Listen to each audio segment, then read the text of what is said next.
Well, to get started, I'll call the meeting to order. And I could take roll call, or I could just recognize that all of our members are present except for Rustin McAllister, who's excused up north. Dave Thompson, who probably is on duty. And our newest member, I think it's Scott Edwards, who replaced Eric Fredenberg. He's going to join us later. He's up on the 7th floor right now, so I do expect Scott to join us later. So presently we have got 5 members present, so we have a quorum. And straighten the agenda here.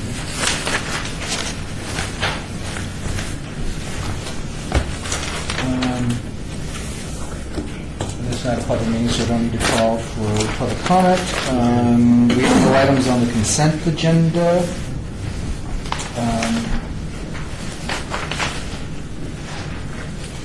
We don't have an item to approve the minutes, right? Oh, there we are. Yeah, no consent there. I'm sorry, I missed it. Dan, sorry. Has everybody, first of all, is everybody up to speed and logged in and everything? Everybody okay? Yes. The meeting minutes are up here. That's where I was I at. also gave you a copy as well. Keep on board diligently. So does anybody have any questions about, or comments about the meeting minutes?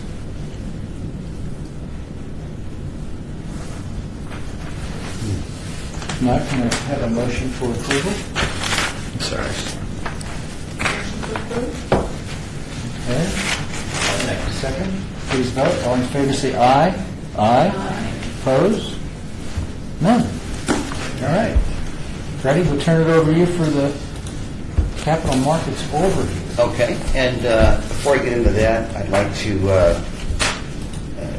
sort of for Julie's benefit that wasn't at last meeting, the City of Las Vegas was nominated for a national award for Time to Plan Sponsor of the Year. And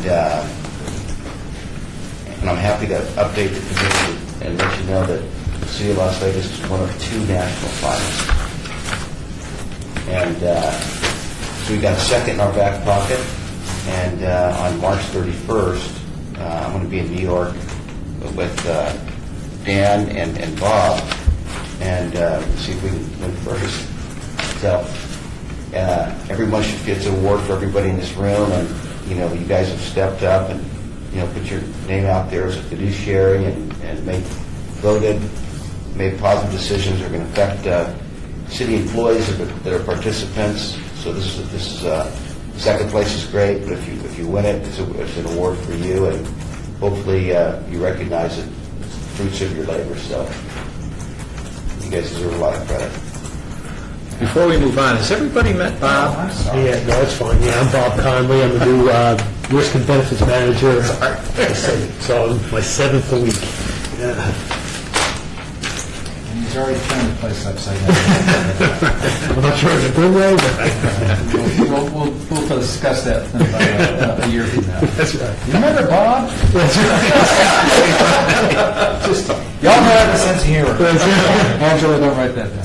That's right. No, I do think, I really appreciate the fact that Freddie discovered this award and said, hey, how do you feel about us, competing in this? And I said, sure. And we weren't sure where we would come out, and here we are, we're finalists. And I really thank the committee for all the work you guys have put in. And I know once a week to spend 3 hours, 4 hours with us isn't always a pleasant thing, but really I think the members are reaping the benefits. And some could argue that we're doing things we should have been doing all along, but the fact that we've got as far as we have in about a year is pretty remarkable. So I think it's great. And I expect Bob and Dan to come back with the trophy next month.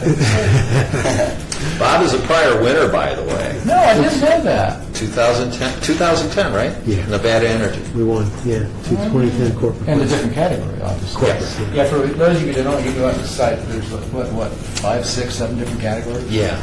And we're in the public sector, government category. Yep. And pretty cool. stuff. And part of the process was, we submitted this nomination kind of essay, talking about all the things we've accomplished, and then I was interviewed, and Dan was interviewed, and Mark was interviewed by the editors of the magazine, this Plan Sponsor magazine, kind of a preeminent industry trade magazine for retirement, plans. And what we did obviously impress the committee, but then we also talked about some 2015 initiatives to keep with the momentum that we've created. And what we came up with is, there's a lot of projects. One of them is Dan's working on this internet education topic that, you could blend investing educational subject matters from MassMutual, ICMA, and Nationwide, and do it by, age group. Different, people different ages have kind of different perspectives, their time horizon. So that's, pretty innovative. Fee benchmark reports, which I'm going to present today. It's a very important fiduciary obligation to, what the plan, what the plans are costing, and are they within the ballpark of, other comparable plans. At any given time, if there's ever an appetite to consider, consolidation, that's out there. Expand on the retirement investment palooza that Dan has such a good job, and that caught a lot of attention of this committee. And maybe some consideration of further fund choice reduction, and then as a plan design enhancement. And I don't know if there's an appetite to do this or at least talk about it, but part of this, what really resonates with this committee is the notion of retirement readiness. And that can mean a lot of things, but one of the things that is sort of, within that context is, building and automating things that can help participants increase their retirement plan balance. And, depends on, how progressive of a plan sponsor might be, but one of those things is auto-enrollment, meaning, anybody that is hired, and let's say opt out, will automatically be enrolled at a certain percentage. And then kind of a, arm's length cousin of auto-enrollment is the notion of auto-escalation, where unless they opt out, if they auto-enroll 3% every year on the anniversary of their enrollment, they get, if anybody get raises, sometimes it's nice to, put more in your retirement plan, so pay yourself first, and it goes to 4%, 5% the next year, capped to 10, and you can opt out at any time. And when I started to think about this, and this is where, I want to learn from this committee every chance I get, and Julie being a union representative, and Rusty isn't here, I was talking to Robert Trineri from MassMutual about this, and he brought up something that, I was not aware of, and your input would be of value here. And he says, well, if the committee was going to consider, auto-enrollment and auto-escalation, you get into collective bargaining implications that rules around wage garnishment. And he said, there's another municipality that they recognize for, and there's an appetite amongst the committee to, put in these features. They had to get special approval from their union representatives to allow that to happen. So if you ever want to talk about that further, I'm sure Rusty would have some input, and is Scott Edwards a replacement, so he's going to represent. So anyway, just something to think about. It would be a very progressive, automated feature to help people, get on track for a better retirement. One other note to add, in addition to that, Bob and I are looking at trying to automate as much of the paperwork processes for the plans as possible, so that our participants and retirees can go directly to the plans to do things like withdrawals, to do things like employee contribution increases, or even signing up, so that they have to use me as an intermediary right now, which is fine, but for me to sign off on a retiree's withdrawal just seems ludicrous. They're in Timbuktu somewhere. They got to send me the form. I sign off. I fax it in. Makes no sense. So as much as we can, try to automate to get people just to interact directly with the plan sponsor. Still providing, answering questions and that sort of thing, but from a paper flow point of view, just going directly to them if we can. Yeah, and I just want to say about the auto enroll and auto increase. So I did that at NV Energy, and it was very successful. So it really puts things on automatic pilot. What was the opt-out rate? Next to nothing? Very few. Yeah, see? Yeah, so very few people. Well, if you got a target retirement, the retirement readiness aspect, and you're saying, I need to give X percent of my earnings, and I forecast some growth rate earnings. If I don't remember every year changing my contribution rate, I'm not going to hit it. I'm going to be way under. Right. So, I mean, it's not, people could, because you could set it up where people can take no action, but ultimately be able to retire, right? They automatically are in a plan. The money goes automatically in the target retirement fund, and we increase people 1% a year. So if you do nothing, it's not a bad thing. Of course, people can opt out or change their investment elections, but it's just it's a nice thing because people, if they don't sign up initially, they never get around to it. And, so it comes down to we're doing a lot of good things here, but different plan sponsors that have different levels of engagement. Some plan sponsors tend to be more fraternal, than others, and want to make sure people, get on the train for retirement. So I don't expect any decision today, but it's something to think about. But do you have any insight as to this wage garnishment topic? That could be problematic. I really don't want to be held to any kind of a stance on that without being able to talk to our attorney first and foremost. I can honestly say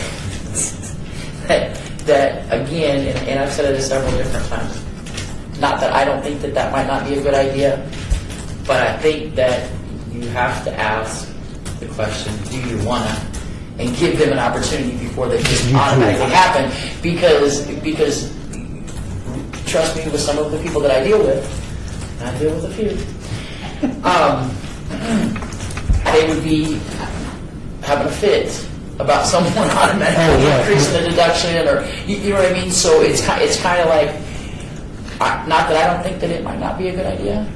Yeah, and generally what we have to get everybody on board with that before we just say. I see. And I think that that's a conversation that possibly Rusty and Scott and myself could, we could talk about, and maybe also, talk with all of our legal counsels as well, and try to come up with what would be the best approach on that, where we don't do anything that's going to.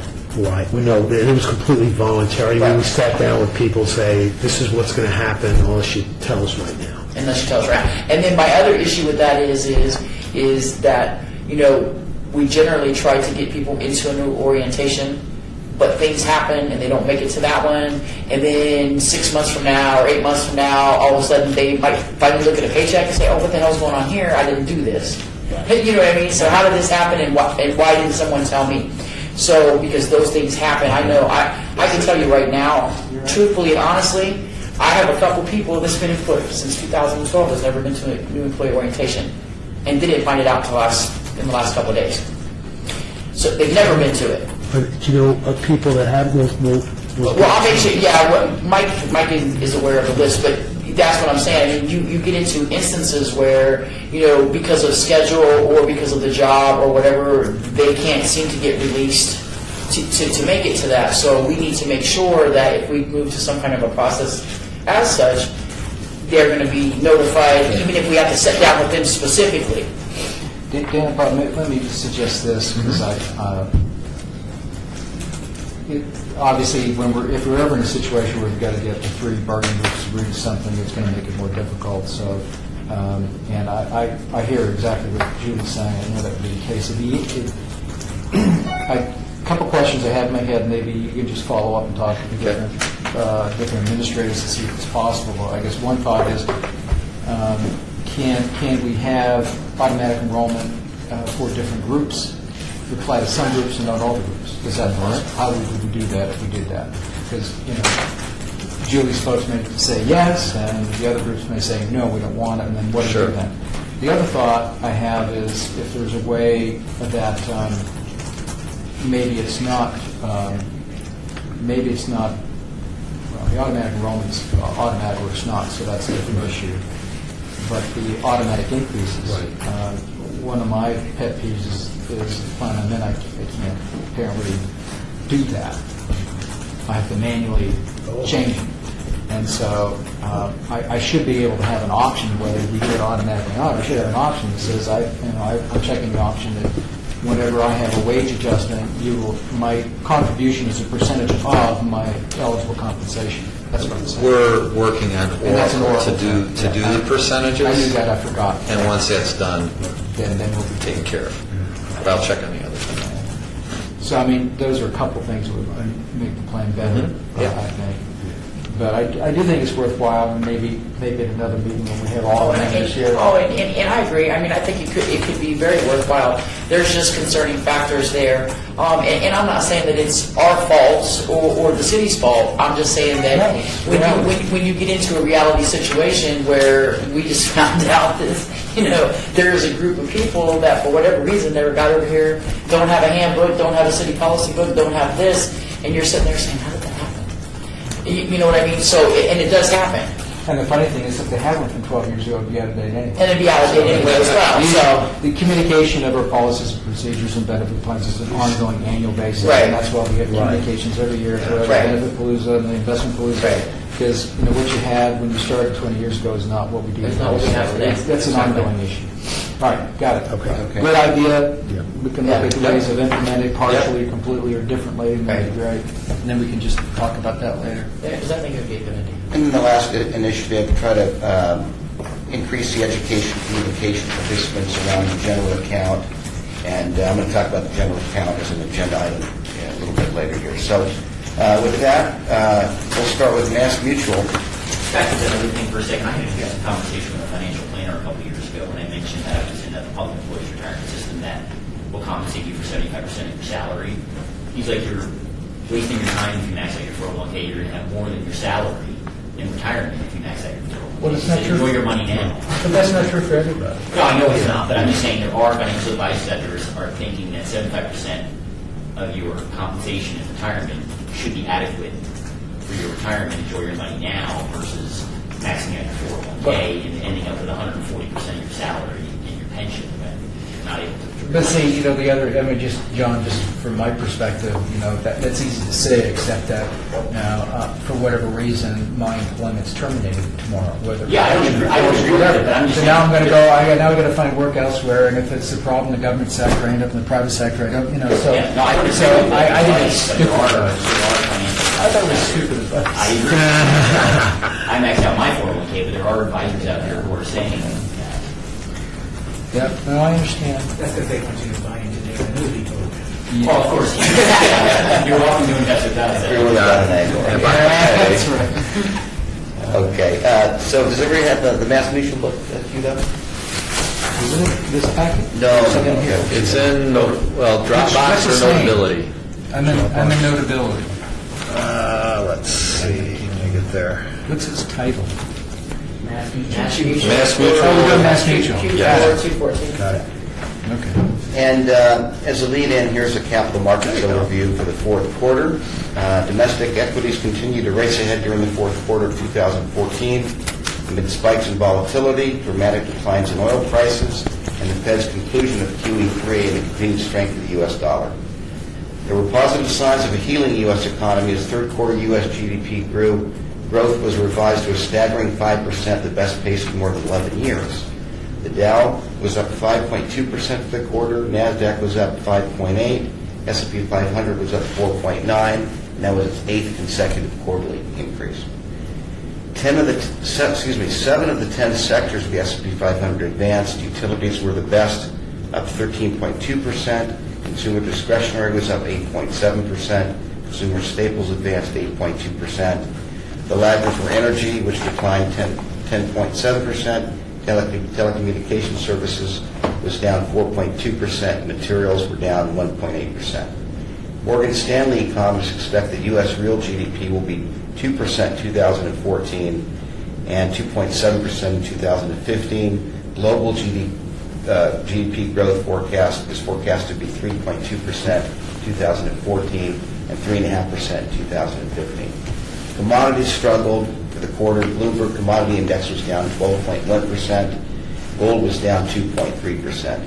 For international stocks, the IFA index was down 3.5%, and emerging markets was down 4.4%. In fixed income, the Barclays U.S. Aggregate Bond Index was up 1.8%, and high-yield bonds were down 1%. Seasonally adjusted unemployment rate fell from 5.9% for September to 5.8% in November. Inflation remained low. Morgan Stanley economists forecast 1.4% inflation for 2014 and 1.8% inflation for 2015. The Institute of Supply Management's Purchasing Index, PMI, this is the manufacturing sector index, was 55.5, down 3.2 from November and down from October's 59 reading.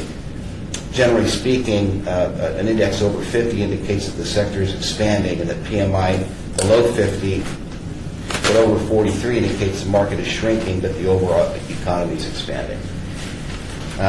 So that sets the framework to see a lot of positive returns for the funds, and now let's hope our funds are performing good relative to benchmarks, and more importantly, within the Morningstar rankings to comply with investment policy guidelines. If you go to page 7 of this book,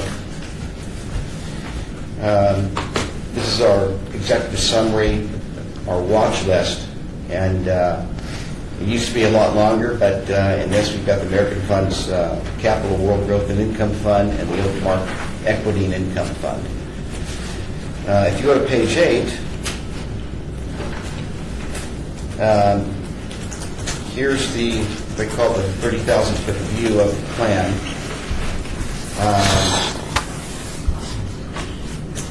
Now, this is a snapshot of December 31st, and if you go down to the mid-cap value, you can draw a line through Goldman Sachs Mid-Cap Value Fund because it was replaced with Hotchkiss and Wiley. And Goldman Sachs is still in the box because it was in the plan at some point during the fourth quarter. And then over in the large cap growth area, you can draw a line through American Fund's Growth Fund of America, Invesco American Franchise, and the Janus 20 Fund. This is part of our consolidation effort. Those funds were underperforming, and we went out and did a fund search and consolidate those three funds into the MassMutual Select Growth Opportunities Fund. And then in the lower right, in the specialty Invesco Real Estate Fund was replaced with American Century Real Estate A. And so, by my count, in MassMutual, there's 28 investment options currently. If you go to page 11, here is the plan composition, and you notice all those zeros there. Those are funds, again, that were in the lineup at some point during the fourth quarter and were either replaced or consolidated. Continues on page 12, and here we are as of 12/31, $139,655,952. If you go to page 14, just a quick check of our investment policy guidelines. We want funds that rank in the top 50 percentile for a 3- and 5-year period. And on page 15, here's our scorecard detail, and what you'll see is, we're in pretty darn good shape here with funds, ranking well. And so the process we've taken on for Bob's benefit is this is a scorecard detail that will highlight the rankings of the funds that are the biggest the criteria for investment policy. So you see that these funds rank very well. The Oakmark Equity Income Fund has been on watch. Last quarter, on the 5-year ranking, it was 69th, and it improved to 41st. And over a 3-year period, it was 62nd, and improved to 26th. So it's made an incredible rebound. And Or a bad year got amortized off. yeah, that's right. And, yeah, and that's a good point, because 08 is in the rearview mirror now. So might the committee want to acknowledge that improvement and take it off watch? Any discussion about that? We've had this happen before. We've had a fund on watch maybe a quarter or two, and then it came off. It passed the criteria, but we've left it on watch anyway. It takes action of the committee to take it off watch, otherwise it just stays there. So it's kind of throw that out there. My 2 cents is it doesn't hurt to leave it on watch for another quarter or so just to see. Yeah. Anybody feel different?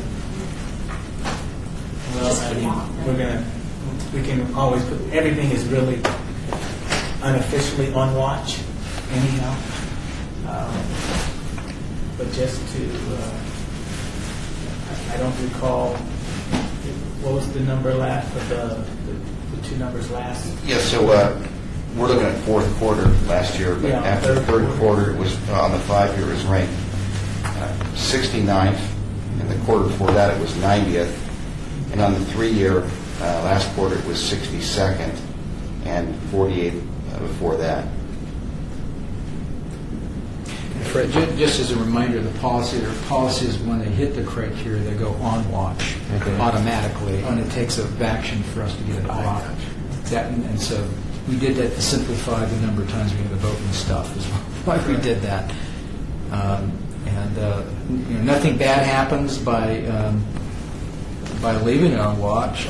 If we vote to take it off watch, that's fine too, actually. If it hits the criteria again, it comes back on watch. So, and either way, we're going to remember, and I'm sure if that happened 3 quarters down the road, and Freddie would come back and say, remember, this was on watch for a couple of quarters, and you took it off, and now it's back. And we'd maybe have a different discussion. So I don't know that it matters one way or another, but it does take a vote to get it off watch. I'm not so sure there's a right or wrong. No, there isn't. Yeah. There isn't. Either way, we're going to know about it if it goes back on. If it comes back on and meets the watch criteria, we'll know that it's been on before. I think my thought would be that we go ahead and move it off of there. Is that your motion? Yeah, make a motion that we move it off of the watch list. Okay, all in favor say aye. Aye. Opposed? Nay. All right. So it Take that. passes. 5 ones in 1 day. Did I count right? No, 4 ones in 1 day. Scott's standard. So taken off watch? We took it off one.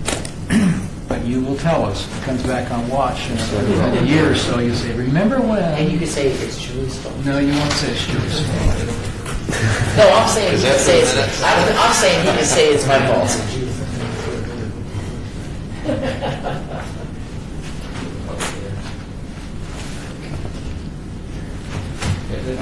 It just sounds to me like a bad year when it comes off. And then moving on, Hartford Capital Appreciation is not on watch. On the 5-year annualized return last quarter, it was, 2 quarters ago it was 45th. Third quarter it was 63rd percentile. And now it's 75th, so that's been a steady decline. And on the 3-year, last quarter it was 23rd percentile. Quarter before that it was 60th. Well, you can consider just monitoring the performance. I don't know if it warrants being placed on watch.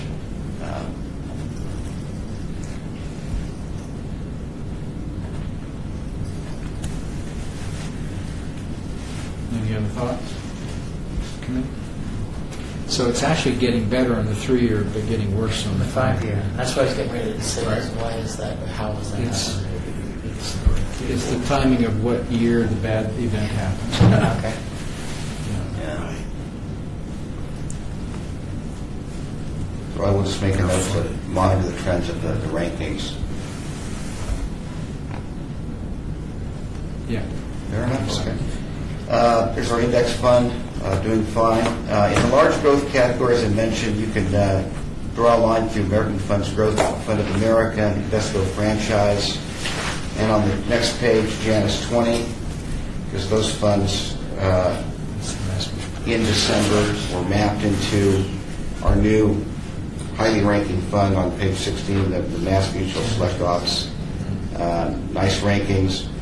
Mid-cap, Goldman Sachs, mid-cap value, although has made a nice rebound ranking-wise, it was mapped into Hotchkiss and Wiley with stellar rankings. There's a mid-cap index fund. Hartford mid-cap growth doing beautifully. Invesco small-cap value, beautiful. Small-cap blending, AG Manager Skyline, ranks fabulous. There's a Russell Small Cap Index doing fine. Hartford Small Company fine. In the international space, Hartford International fine.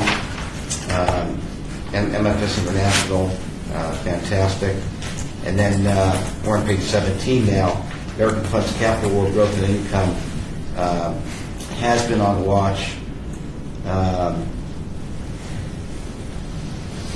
for some time, and on the 5-year, the previous quarter was ranked 65th, so it improved a little bit to 62nd, and on the 3-year, it's 32nd. Previous quarter was 29. It's stayed on watch. Still not great on the 5-year, so I would tend to think you may want to keep it on watch. It's very competitive on the 3-year.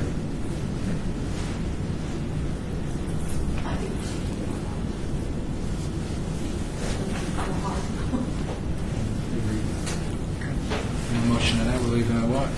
Okay.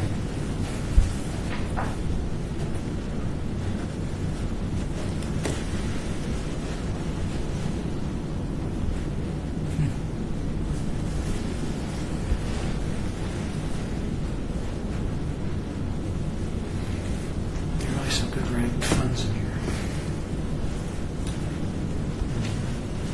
And healthcare doing fine, utilities fine. In the real estate space, the Invesco was replaced with American Century. And then in the target date fund space, one of the good revampings we've done is we replaced the State Street. Those were index funds. The problem is they had a glide path to retirement, so they were equity light. So in this raging bull market we've been enjoying, they ranked in the 99th percentile. Determined that a true more equity-heavy aggressive glide path option was better, so we replaced them with the T. Rowe Price retirement date funds. And then when you go to page 23, you can see the fund by fund, line items of the quarter, year-to-date, 1 year, 3 year, and the rankings. And other than the funds that have been highlighted on that watch list in the scorecard detail, I reviewed these, and they're all performing in compliance. And you can just go across the page and look at the rankings and see that.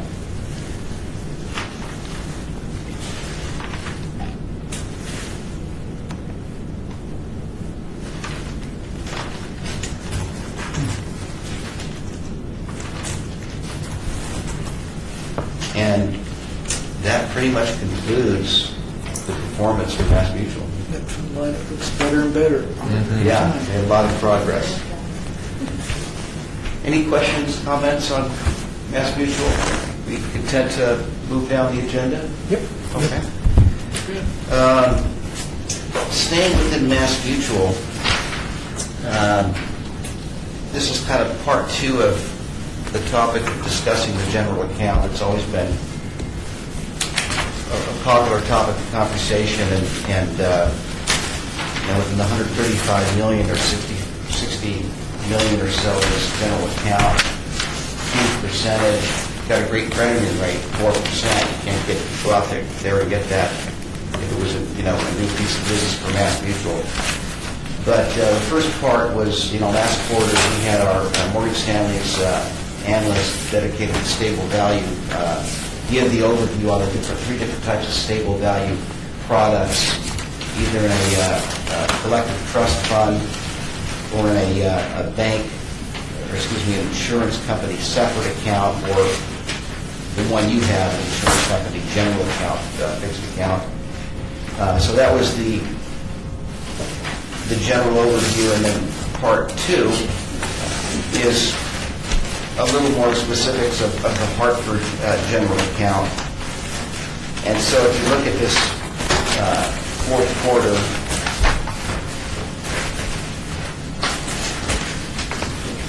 so to the right,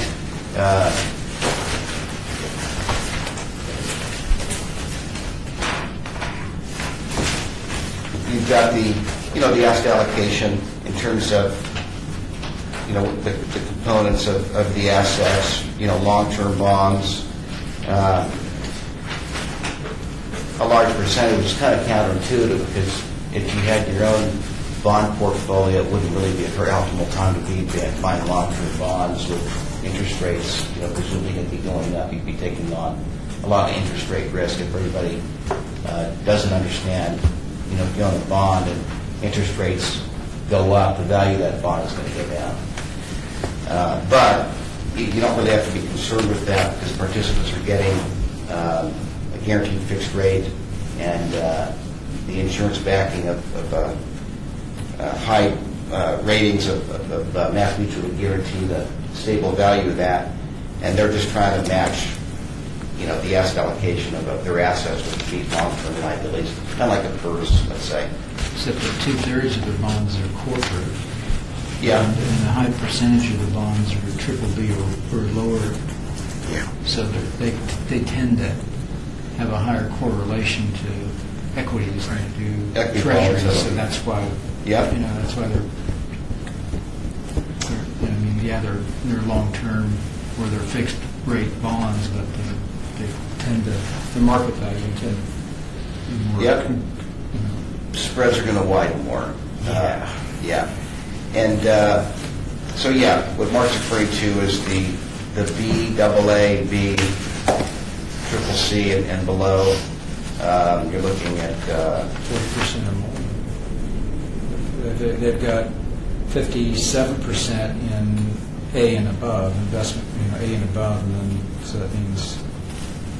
triple B is still Triple investment B grade. is, but triple B down, Yeah, and they're going to be higher yield bonds because of the risk. yeah. And then to the left, so a little reading here of the objective of this fund is to provide a stable rate of return along with principal preservation for participants regardless of financial market fluctuations. Liquidity is provided at book value, which means principal value plus earned interest for participant-directed payments and transfer to non-competing funds. The fixed account is fully or partially terminated by the plan sponsor. Participants may receive a liquidation value of the fixed account that is more or less than book value of the plan's investment in the fixed account contract. It may cause participants' account balance in the fixed account to be either increased or decreased. And so I had another call with Jeff Stein, our stable value analyst, and got a little more color on that. And so the contract that Mass Mutual put forth as it relates to the fixed account going back to 1983 had a market value adjustment. So an example, let's suppose you're a participant, you invest $1, the crediting rate is 4%. And let's just keep it at simple interest for this discussion on accounting. So over the course of 1 year, your book value would be worth $1.04, okay? The fact that we're in a low interest rate environment and a good credit environment might inflate the underlying securities, whereby you get your book value at $1.04, but the market value might be at $1.06 because interest rates are low and credit trends are good. So if the city of Las Vegas, if they ever decided to terminate with Mass Mutual, the market value adjustments would go back to $1.04 to the participants because they own that. Now, if rates went up and the drop in the portfolio holdings value went down, the market value might fall to 99 cents. Okay, and that would be a very negative market value adjustment to participants. However, in 2001, the contract was amended and the market value provision was eliminated, and a 12-month put provision was added. Mass Mutual makes a lot of money in this, general account, and it's sort of like kind of holding you hostage a little bit because, it's kind of what a 12-month put is. Yeah. So a 12-month put provision was added. So, for example, if the City of Las Vegas wanted to terminate the Mass Mutual contract, the City of Las Vegas would have to, put Mass Mutual on notice, and if the market value was below book value due to the rising interest rates going up, the plan would come out whole, but it would take 12 months because the guaranteed 4% crediting rate would still go to Mass Mutual, and over the course of a year, make that, back to sort of on par. And during the 12-month period, the fixed account fund assets, they have to be benefit responsive. So a participant could still, reallocate their portfolio from the fixed account to a stock fund, whatever the case may be. They're still allowed to do that. However, if Mass Mutual were to catch wind that the plan sponsor was advertising to participants, hey, we're going to be leaving Mass Mutual if it came down to that, get out of the fixed account, that would violate it, and that would trigger a market value adjustment on the money going, being allocated out.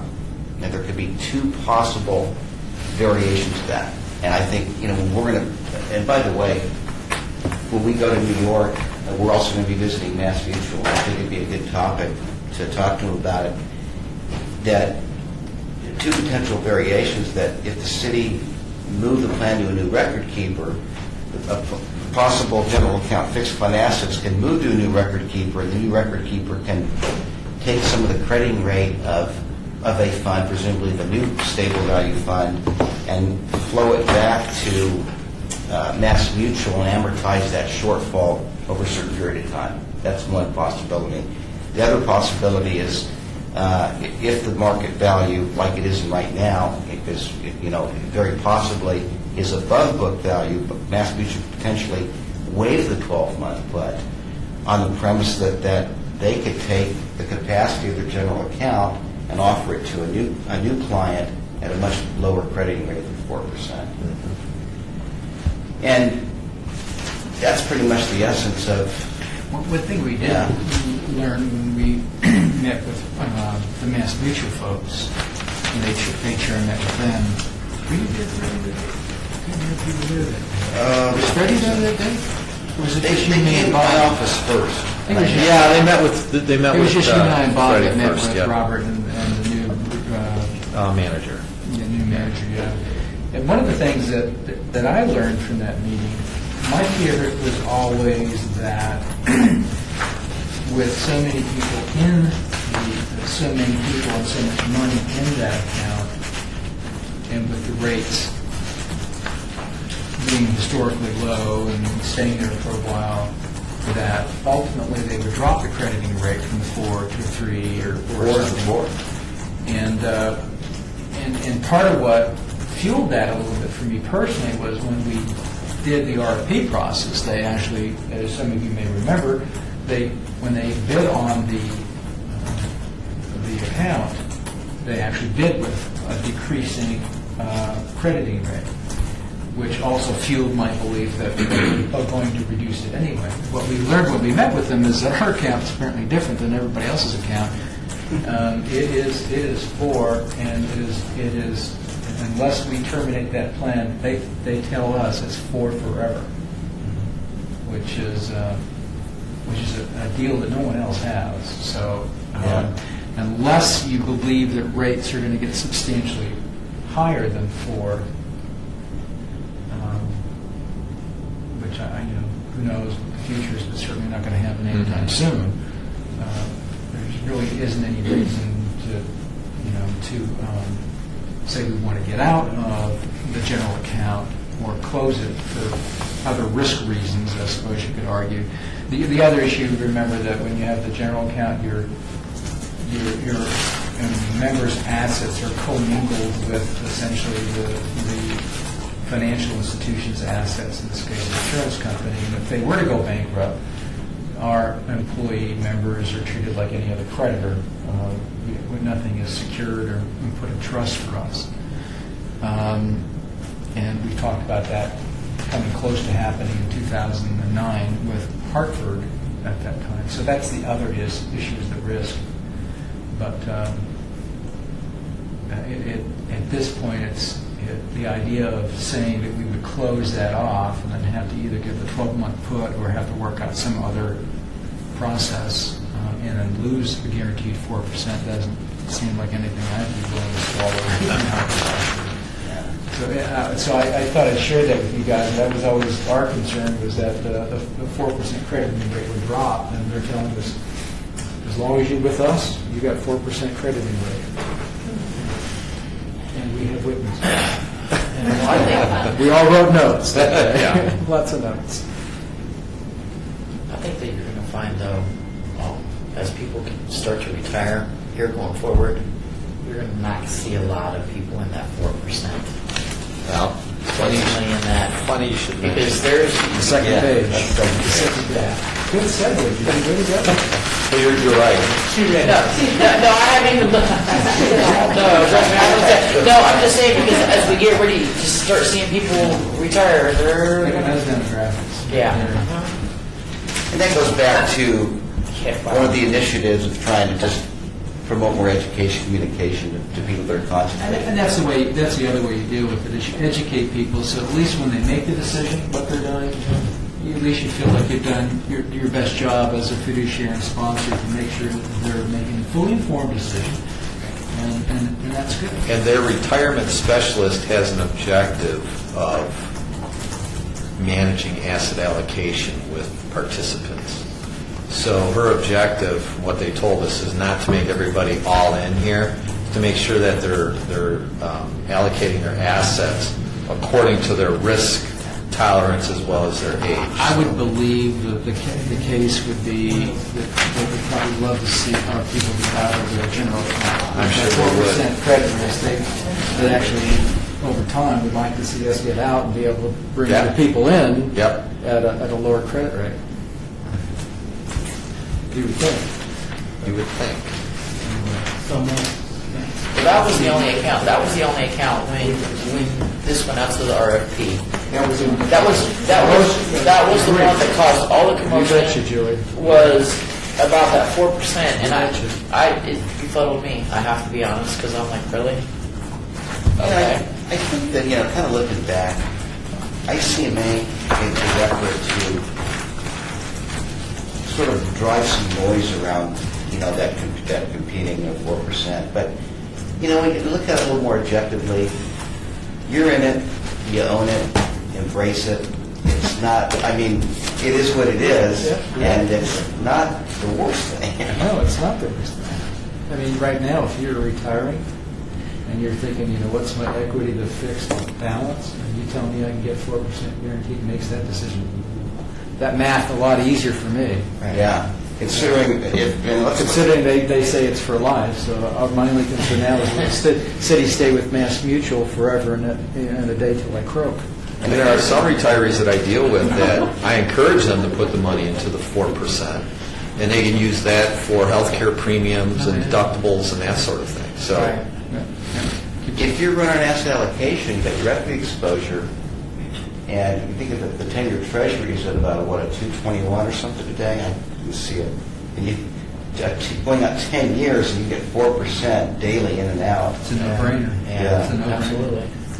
Well, and actually going back to what John was talking about earlier, even if you're, the beauty of being in the PERS system, even if you're not a 30-year employee, or, you know, like I won't even get 20 years when I go, I don't think.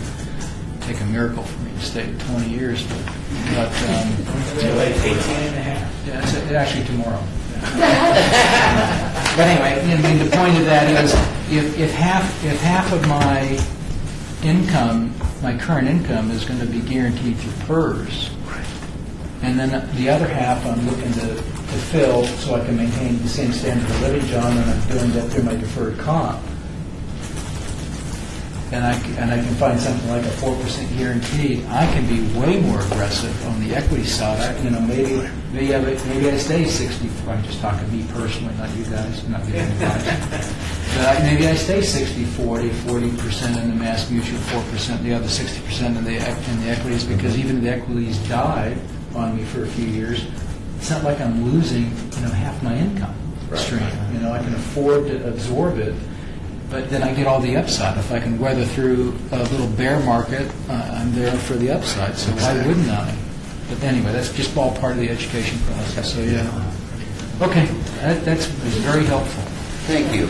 And then we're going to move on to the benchmark report, which is in your black folder. For Mass Mutual? Yes. And so the lead into this is that the Department of Labor is mandating that retirement plan sponsors know what the fees are. And there was a point in time where, before the Dodd-Frank kind of reform, it was very confusing to really understand what a retirement plan's fees are. But what the world has kind of realized is that there's three components of general costs. Let the record show you Scott Edwards has shown up. What is that? We understood. Thank you, Scott. Thank you, Scott. Very nice to meet you.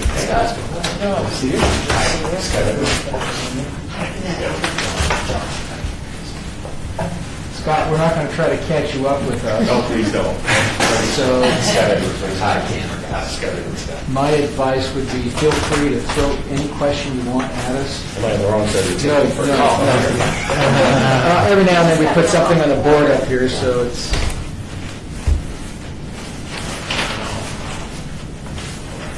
All right, awesome. Thank you very much. And I should mention, Scott, that I'm the consultant, and one of my obligations in my contract is when new committee members come in next, I to deliver with the fiduciary training program, which I will have with you and get that done. That sounds great. I have his contact information, so I'll get Okay. Freddie, speaking of fiduciary training, I noticed there was some federal talk about requiring 401k plan investors, advisors that work, I guess, with the fund companies to act as fiduciaries for plan members. Is there some kind of legislation going about that? I have to learn a little bit, but are you referring to the education specialist from Mass Mutual? No, I'm referring to some federal legislation that requires. No, I understand, but you're talking about the representatives of investment companies. Yes, You're talking about the people from Correct. Mass Mutual and ICMA that talk to city employees. Yes, To be fiduciaries? yes. I'm going to look into it. There's Yeah. some federal legislation proposed that the investment industry was opposed to strengthen. And I think it may be the same legislation, I can't remember what it was specifically, because I guess I don't worry about it, but probably should, but I don't. But it also affects, I think, fiduciary responsibilities for trustees as well. Was that? But anyway, I'll call you back tomorrow, okay? it probably doesn't have a whole lot of applicability to this investment training. It has more applicability to like a pension trust, where you have trustees, and investors. Okay. Well, I'm going to look into it. Yeah. So anyway, as the DOL mandates, plan sponsors have to know what their costs are, and they have to know if their costs are fair and reasonable, and if they're getting value for what they're paying. The only real way to do that execute on that obligation is to have the means to benchmark the cost against other plans of similar size. And so Morgan Stanley contracts with Fiduciary Benchmarks that collects all the data. And, again, it's a little different because we have 3 record keepers here. So we're going to benchmark 3 of them individually, and then I have one report that kind of consolidates Mass Mutual ICMA, a combined report to see, what cost might be compared if you were to ever consolidate. Left Nationwide out of it because Rusty's very adamant they have a, agreement with firefighters, nationally. But for this report, if you go to page 1, page 1, to the left, here in the bottom, how is this report built? So within this plan asset size, 139 million, the benchmark group is between 120 and 160 million. So you're kind of right in the middle of that, so it's a pretty relevant comparison. And the benchmark group was 39 other plans of similar size. And so, these are just metrics of within the benchmark group, your plan, you're not using auto enrollment. You do have an employer match, for the appointments and directives. You do have some assets in stable value funds. And then the benchmark group to the right, you see how, you compare, benchmark group compares using those metrics. And then down below, 100% of the benchmark group uses a record keeper, 64% use an advisor consultant like myself, and then other services generally would mean if there's a RISA budget account, so if there's any excess revenue over and above what the record keepers make, it would flow down into like a collection account to pay for qualified plan services like a record keeper, like a consultant, or mailings you have to do, qualified plan expenses. In your case, you've elected to pay Morgan Stanley for my services out of your own account and not at the plan level. Now we're getting into the meat of this report. So, yes, total plan fees for Mass Mutual are $1,012,230, and the other fees of $70,000. That is a fee to Morgan Stanley. So that the total fees, I beg your pardon, are $1,082,230. This doesn't include any sort of fee for the general fund because there's nothing there, right? Well, that's a very good question, Dan. And we're going to get to that. Right. And the general account again is coming up as it's a factor in this, and we're going to get to that here very shortly. Are these annual fees? Yeah. Yes. Annual Okay. fees. Yeah. I think what we did, I'm sorry, I can't wait. I think what we did, Freddie, remind me if I'm wrong, but we discussed what we would do about the fact that there aren't any fees assessed to the general account, which is half the assets roughly. Yeah. And we said we would exclude the general account from the calculation of the fee rates because we don't, if you include them in the denominator, the fee structure goes down considerably, but you're ignoring the fact that certainly there are fees related to administration of that, and so since they're not going to disclose them to us, they're not going to tell us what they are, they're going to sit there and say there are no fees. We said, well, we'll carve that out and look at only the piece that isn't in the general account. Isn't that what we did? Well, that was one idea to do it. So I had to deal with the 139 million, 60 of it is in the general account, which is not a registered investment fund, and by that, Mass Mutual is not obligated to disclose or represent costs. Now, so when I went back to Fiduciary Benchmarks and working with delivering this, I said, how do you work around the general account? And now, if it was a stable value fund like an ICMA's case, they do have a fund, and it's not an issue. And so they've come up with this, and what they said is that based on all their research, they are attaching a 65 basis point fee. It's just an explanation of how Fiduciary Benchmarks deals with, and so basically it's a sort of an average of what they've come to, and so they're attaching a 65 basis point cost on the general account. Now, Dr. Mass Mutual, they might not like that or may not agree, and maybe we can talk to them when we see them. Right. But I think if we get through this report, it'll have a little more meaning. So anyway, continuing on page 2, if you see that the total fees, your plan, that the total cost to run the plan is 77 basis points. So if you take that 139 million in plan assets and multiply it by the 77 basis points, you get that 1,082,230. And you see that the average plan in this benchmark group is cost 61 basis points. So this makes your plan look, very expensive in comparison to the right. That 16 basis points equates to an extra $233,450 a year by the number of participants, $136 a year extra participants. Now, to the right, the top right, in cost, there's 3 mouths to feed. There's record keeper, and we're going to get to the record keeping section. So the makeup of that $1,082,000 is $632,000 going to Mass Mutual, $70,000 to Morgan Stanley, and the investment managers, $377,000.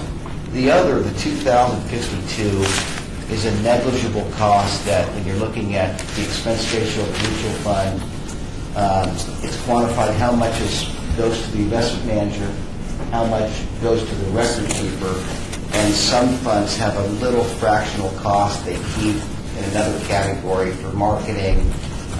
It's really not that, it's negligible. I wouldn't put too much attention to that.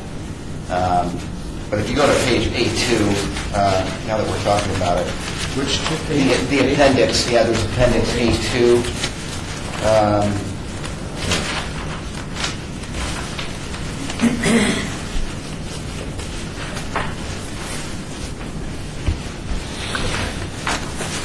Let's see. Other.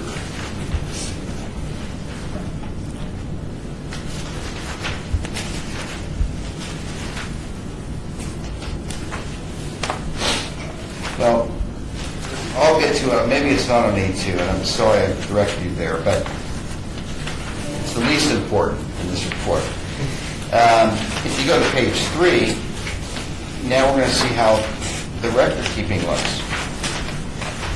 So the record keeping that Mass Mutual makes is $632,000, and where the average plan would be 15 basis points, yours is 3 times the cost, 45.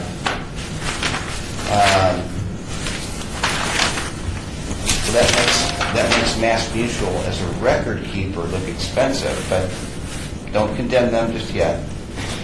And then you get to Morgan Stanley's fee that I get a portion of, $70,000.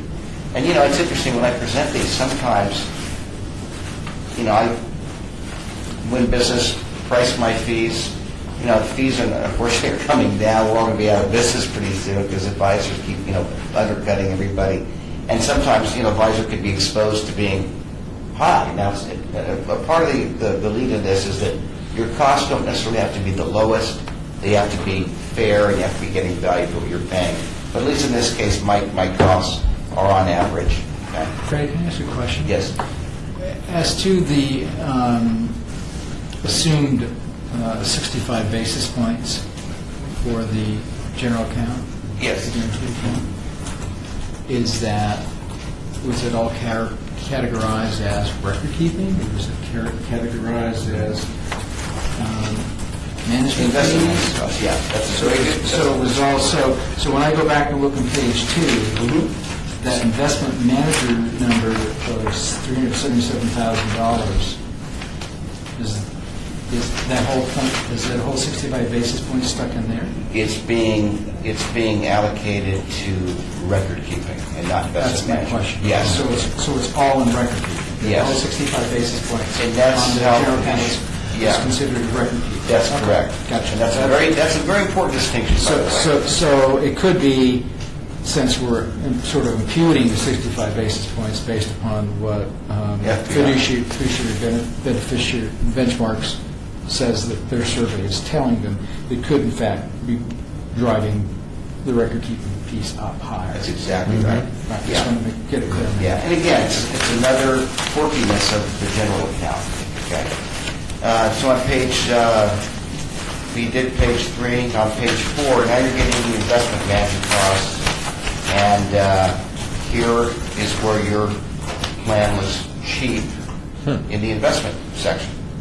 But that's because you're not assigning any investment costs to That's correct. the general account, which is half of the asset. That's correct.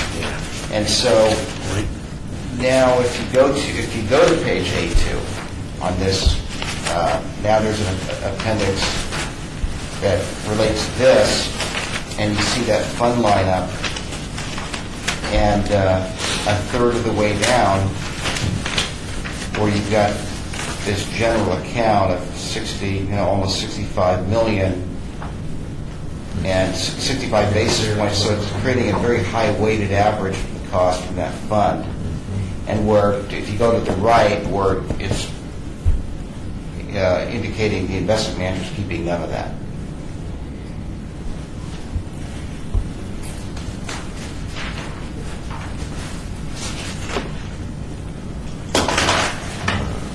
And if you go, back, so that's page 4. And if you go to page 5, and you start to see the investment fund line up, and again, about halfway down, you've got that, which is Hartford General Account, almost 65 million, total expense ratio 65 basis points, and their FBI in their process is allocating it to record keeping fees. Now, when I talk to Robert Trineri, and I asked him, and I asked Sean Baker, and I asked Marshall Goff, his counterparts, and I said, Robert, I'm presenting benchmark reports, and can you quantify for me, it's a fair question, what is Mass Mutual's required revenue? And if you go back to when we tried to do the RFP, if any of these record keepers are going to bid on a plan today, because they've been incumbent since 1983, they would have to,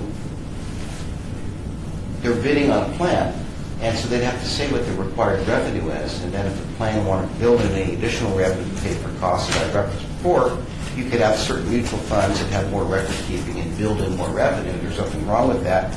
But on a bidding plan, you'd have to know, this company's bidding X, this plan is bidding another. That's what you have to know.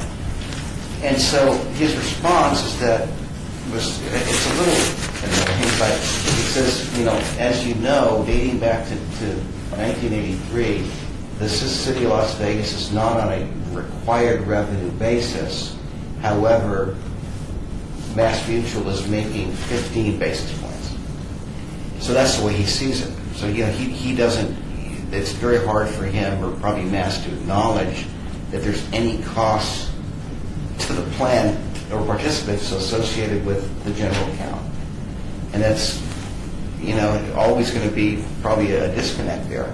And I think it's a fair discussion. when we It's go easier back to swallow, though, when the credit Yeah. rate's 4% as opposed to 3 or 2.5. Yeah. That's So- that's the problem. Yeah. So when you look at total fees, and the other thing is that if, let's suppose education, goes full blower, and the education section for Mass talks to people about Mass, asset allocation, and 30 of that million of 65 million that's allocated in other funds, then over time it's going to make their record keeping fees look cheaper, right? And their investment management fees look more expensive because the money will flow to other funds that represent higher investment management costs. So, you know, I don't see any particular actionable idea from this, other than just to talk to them and you know, when we go back there.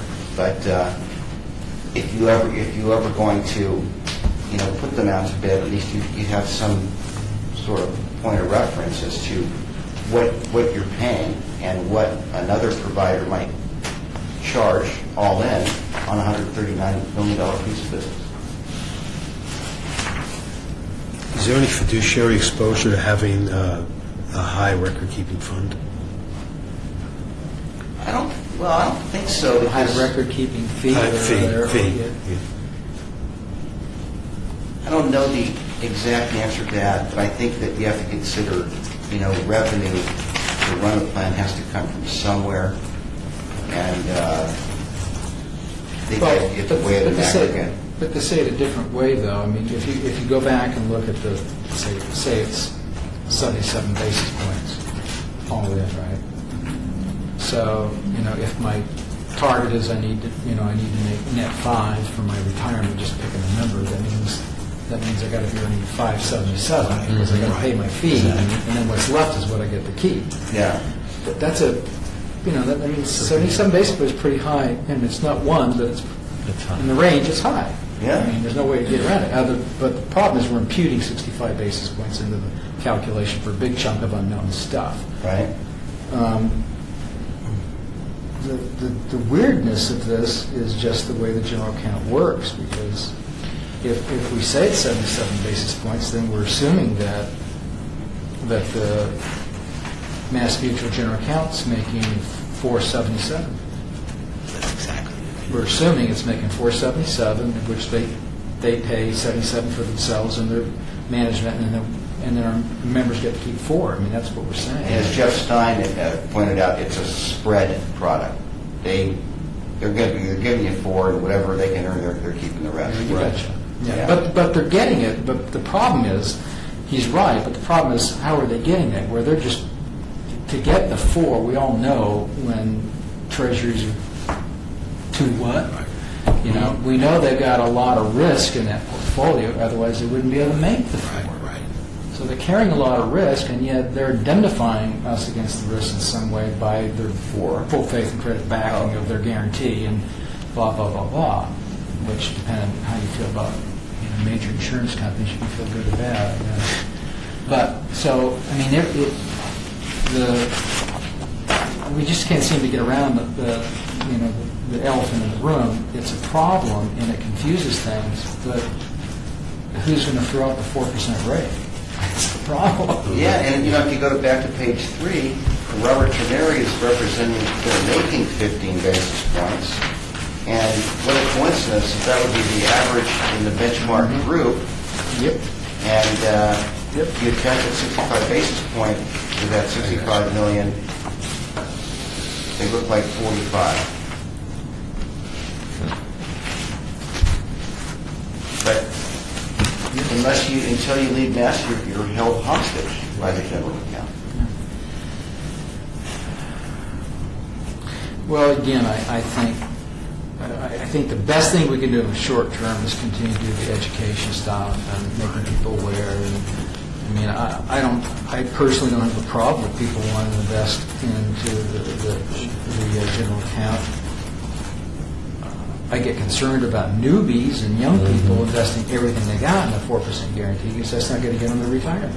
Right. I worry about that, but beyond that, I mean, to me, that's an education process. So I don't quite know what to do about it. The other thought I had was, and I'm not going to ask you to do it unless it's really, really easy, but the other thought I had was, what if you just stripped out the 65 million of the 140 and say, okay, so let's pretend the 65 million in the general account is a blob over here and ignore it. What's left, and then we find that size plan, what that benchmark is, and then rate that benchmark against that to see what's left. If we just ignore, that's what I was thinking about before, is that we would just ignore the general account, strip it out, resize their plan, find the proper benchmark for what's left, and then to see what those fees look like, because then we're really doing apples to apples, it seems to me. And I mentioned that to Fiduciary They Benchmarks. I said mean, they're out of money. they're one of the leading, vendors of this, And they said that's, and they didn't agree with that. okay.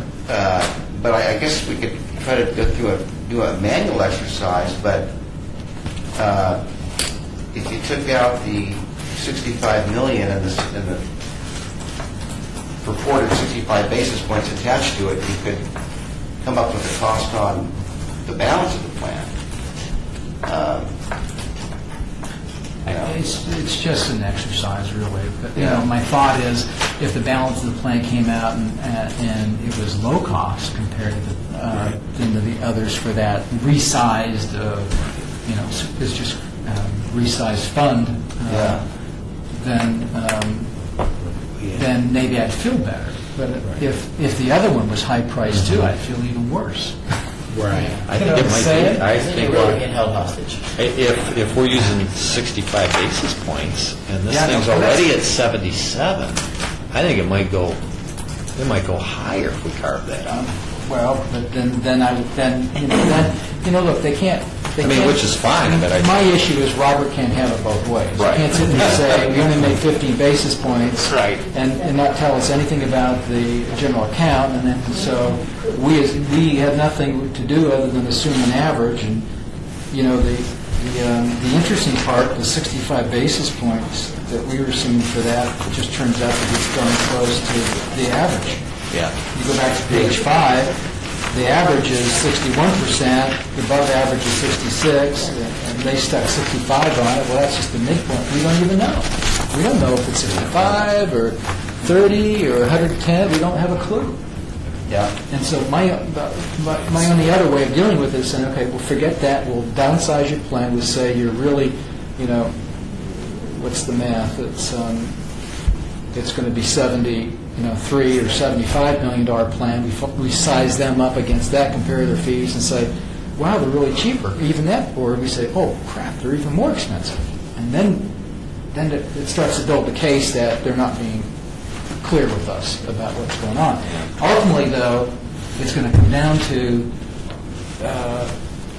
what are you going to do about it? Do you use it to negotiate something better? And do they then threaten to yank, or can they even threaten to yank the 4% crediting? That's really what it comes down to. But those are conversations we can have. Yeah, and on page 1 is houses report use.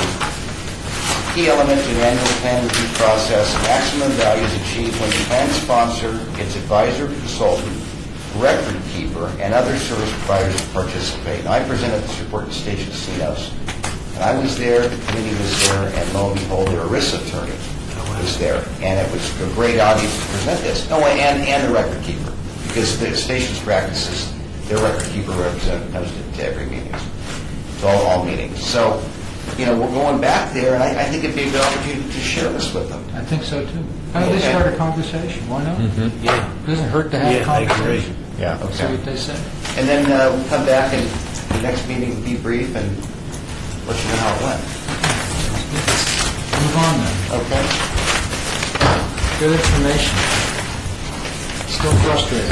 I think everybody's still a little frustrated. Now, the agenda calls for nationwide, but if I could please switch that up and review ICMA first, because I have a benchmark report for them, and there's going to be more continuity because then I have a combined benchmark report for the two.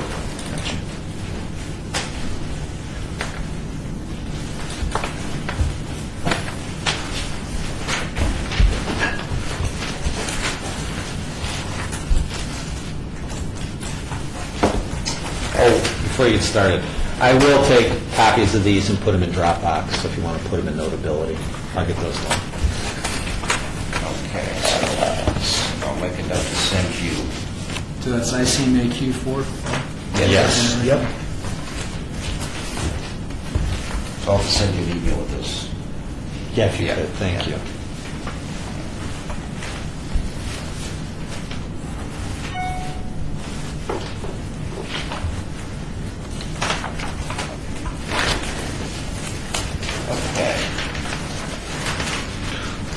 So ICMA, Page 7, our executive summary.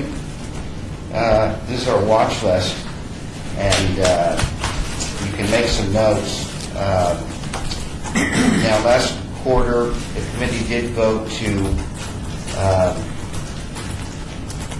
map the asset allocation, risk-based asset allocation funds into the target date funds. The first one, the model portfolio traditional growth, although it's been on watch, it is being mapped to the milestone target date funds next month. Okay? Everybody see that on page 7 with me? The Vantage Point model portfolio all equity growth is being mapped to a target date fund in April.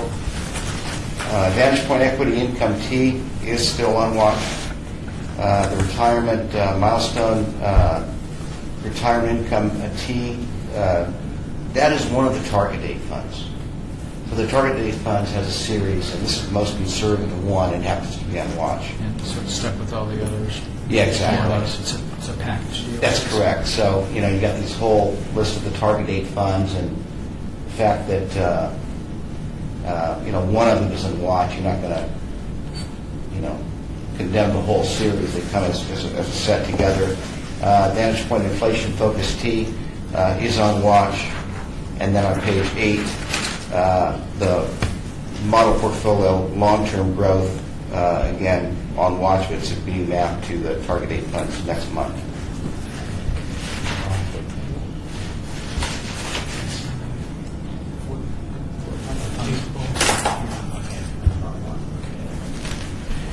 So if you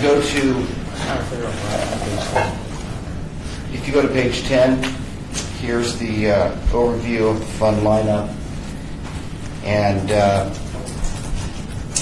if you look in the bond category, you can draw a line through PIMCO total return, and you can draw a line through Vantage Point core index, bond index, and through PIMCO high yield, because in December it was mapped into the Western Asset Core Plus Bond Fund. And remember, the reference to the word plus means, yes, it's a core bond fund, but it does also buy high yield, so you're still getting the high yield exposure. So that was a kind of validated decision to consolidate the PIMCO high yield fund. It was underperforming into that. Then in the large value space, Allianz NFJ is no longer, so you can draw a line through that. And the large blend, Oppenheimer Main Street is out. Vantage Point Broad Market Index T is out. And then in the mid-value, Goldman Sachs mid-cap value is no longer. In small blend, T. Rowe Price small cap value is no longer. And then large cap growth, Calvert Equity is out. Vantage Point Growth T is out. Mid growth, Vantage Point Aggressive Opportunity T is out. And then the foreign equity, Vantage Point International T is out. And then you look at the, again, those model portfolios that I mentioned are all being mapped. And so when you consider the progress we made with consolidating this fund lineup, when I compare this picture on this page to third quarter, I counted 46 funds during the third quarter. And today I count 34, and next month when we consolidate into the target things, we're going to be down to 30. So that's a pretty good progress there.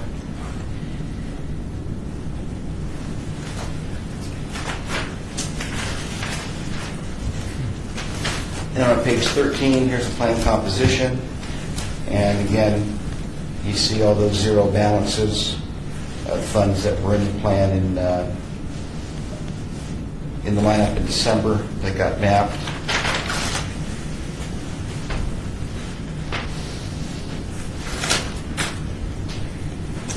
And on page 15, an interesting holding here is that Vantage Trust Income Advantage, $1 million or that. And what that is that's an in-plan annuity.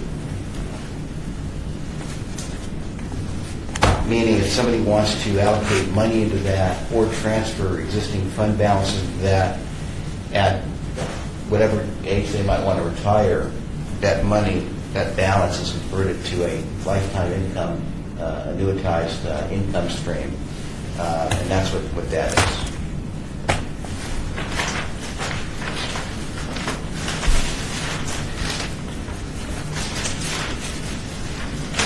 And if we go to page 24, here's our scorecard detail. Did you say 24? 24? Right, there's a light up. Scorecard detail. Scorecard detail. Yeah, scorecard detail on page 24. So here's the rankings, and the first Vantage Point Inflation Focus T. That's the bond fund that hedges against rates going up. That is on watch. I was asked to do a fund search. Rankings have improved. 2 quarters ago on the 5 years, ranked 51st. Third quarter improved to 48th. And now this quarter, fourth quarter, it's improved to 43rd. And on the 3-year, 2 quarters ago it was 32nd. Third quarter was 47th. And now fourth quarter is improved to 42nd. The choices are leave it on watch, take it off watch since it's now in compliance. I do have a fund search for some suitable replacements that are in your black handouts. If you'd like to look at it, or if you want to simply make a decision that it's improved, it's now in compliance, take it off watch, kind of as a consistency of what we did with the Oak Block Equity Income Fund when we reviewed last week. Any thoughts, comments? I'd make a motion that we move that off of there as well. Take it off watch. If it goes back, then we deal with it at that point. It showed improvement over all 3 quarters of last year, and now it's meeting the criteria that we have set. Can we hear what you have for? You were the And when you go into that, can you also remind us, because I'm having trouble remembering, inflation protected bond versus the intermediate bond, for example? Yeah, so an inflation-protected bond fund is going to buy Treasury inflated protection securities tips. Tips, yeah. So when rates go up, it's going to be much more insulated to interest rate risk than just a core bond fund. And if you look on the in the fact sheet under tab 6, page 69 to be specific.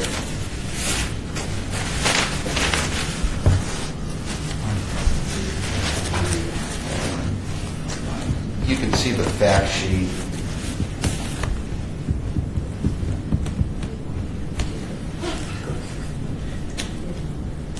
Someone remind me how to jump to 69. Or it's up there too, Mark. Should be, That's okay. helpful. So you can see where 52% of the portfolio is essentially hedged.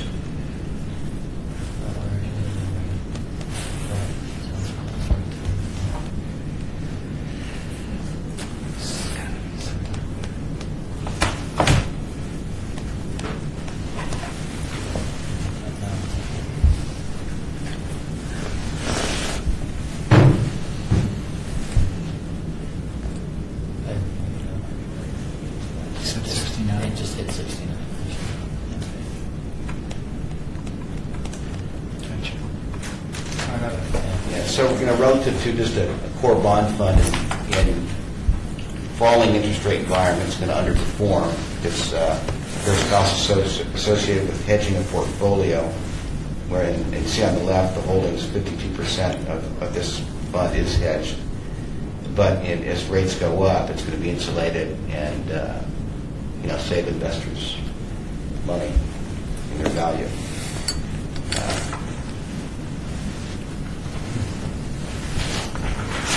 So the fact that there already is that, asset class represented in the fund lineup, I think it's prudent to keep it.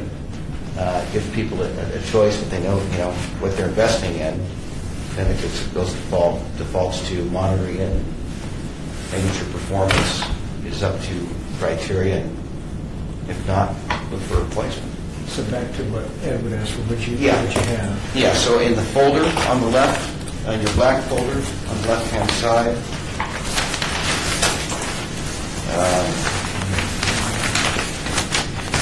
go to page 5.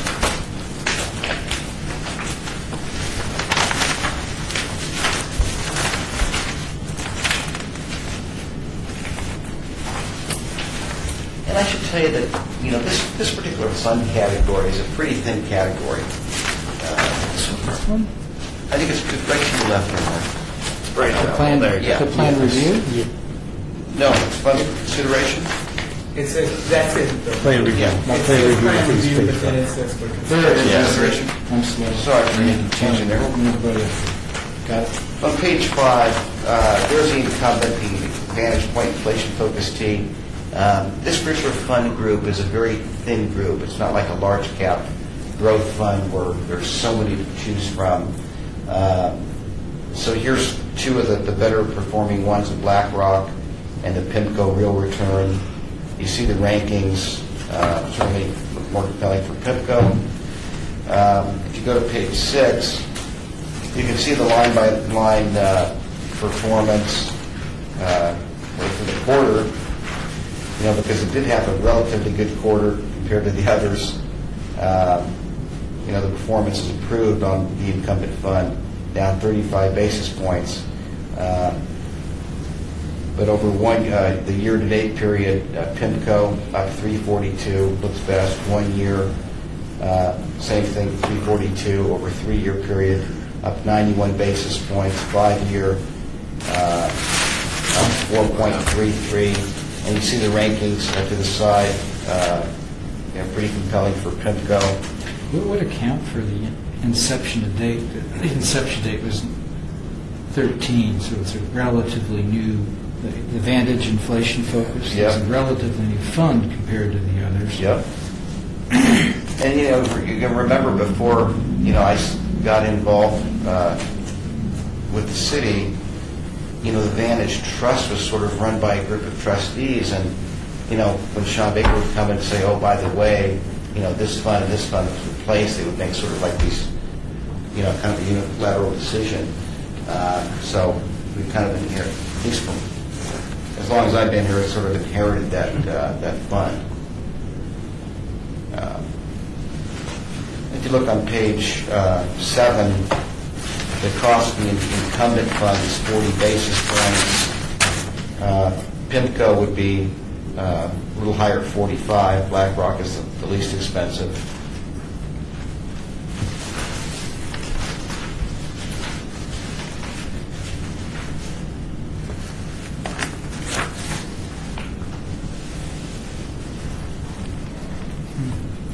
So, PIMCO kind of clearly looks like the most attractive fund if you decide to replace the incumbent at this time or decide to take it off watch. Does the recent change in PIMCO's management, does it affect this fund? Well, it does not. Yeah, and that's a very good question. Morgan Stanley's analysts PIMCO told Morgan Stanley that when Bill Gross left, that caused the ripples across the whole fixed income world. Morgan Stanley was the first one to come knocking on their door to get the story. And remember we had PIMCO total return in the plan, and we replaced it with Western Asset Management because Bill Gross left was specifically attached to PIMCO total return. But this fund had no disruption at the portfolio management level. PIMCO real return did not. And how much funds do we have tied into this? Yeah. Thank you. We've got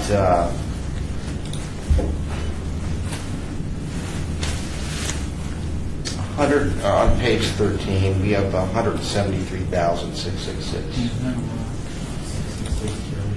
Yeah, leave that off. We're all at 173.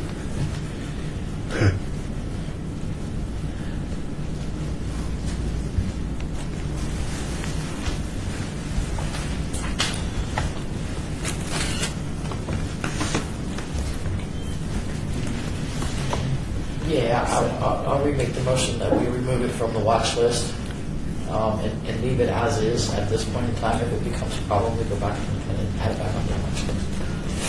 That would be my motion. Okay. So motion second, all in favor of keep removing it from the watch list, say aye. Aye. Opposed? Okey-doke. Comes off. But we'll be watching I think anyway. that's a good So one. you're watching it.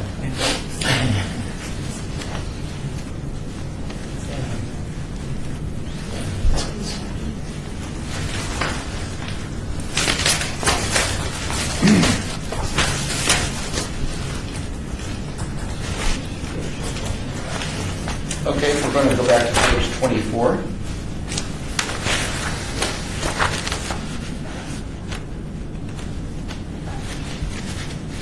And moving down our scorecard detail, Vantage Point Core Bond Index T, you can draw a line through because it's zero balance. Those assets were mapped into the Western Asset Core Plus. PIMCO High Yield, draw a line through it, it was mapped into the Western Core Plus as well. In the asset allocation category, the model Vantage Point Core conservative portfolio is being mapped to the milestone target 8 funds next month. Fidelity Puritan, that's a balanced fund, doing great. The traditional portfolio, traditional growth is being mapped to the target 8 funds in April. The Vantage Point Model Long-Term Growth is being mapped to the targeted funds in April. Allianz NFJ, draw a line through it, zero balance. Invesco Diversified Dividend Y is ranking in compliance. On page 25 now, the Vantage Point Equity Income T was placed on watch last quarter, and last quarter on the 5-year was ranked 55th, and it fell to 63rd, and on the 3-year it was ranked 65th and improved to 64th. So now it's basically below compliance for 2 quarters, and I would certainly offer to do a fund search for next meeting, which I think is a no-brainer. So, Need a motion for that? No, we can do just I don't think we need a motion for this. Do it.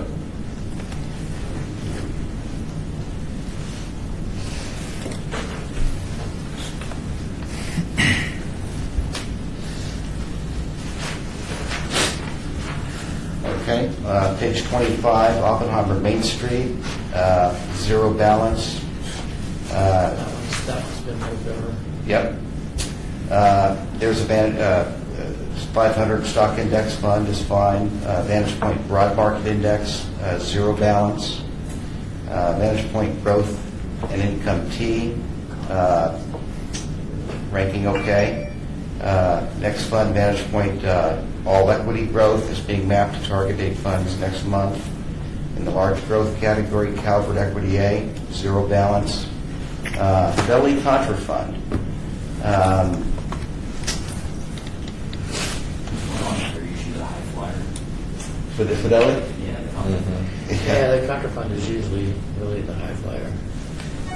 Yeah, well, that's not the contraband fund, but on the 5-year, the ranking was 27th percentile, third quarter, dropped to 34, still fine. And on the 3-year, it was ranked 50th for the third quarter, dropped to 51st. I would, so you could just put a monitor, continue to watch the the trend of the rankings. I don't think it's a distress call here with this fund. Yeah, I would say just continue to keep watching it.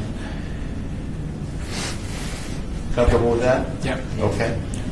T-Will price growth stock T, ranking fine. Vantage Point growth T, zero balance. In the mid value, Goldman Sachs small cap value, zero balance. The Vantage Point select value T, over the third quarter it was ranked 31st, it dropped to 45th, and the 3-year period, the third quarter was ranked 54th, dropped to 63rd. Trending towards mediocrity. Open for discussion. Well, if it deteriorates any more in the next quarter, it will go automatically. Anyways. Okay. Page 26, Vantage Point, the small mid index.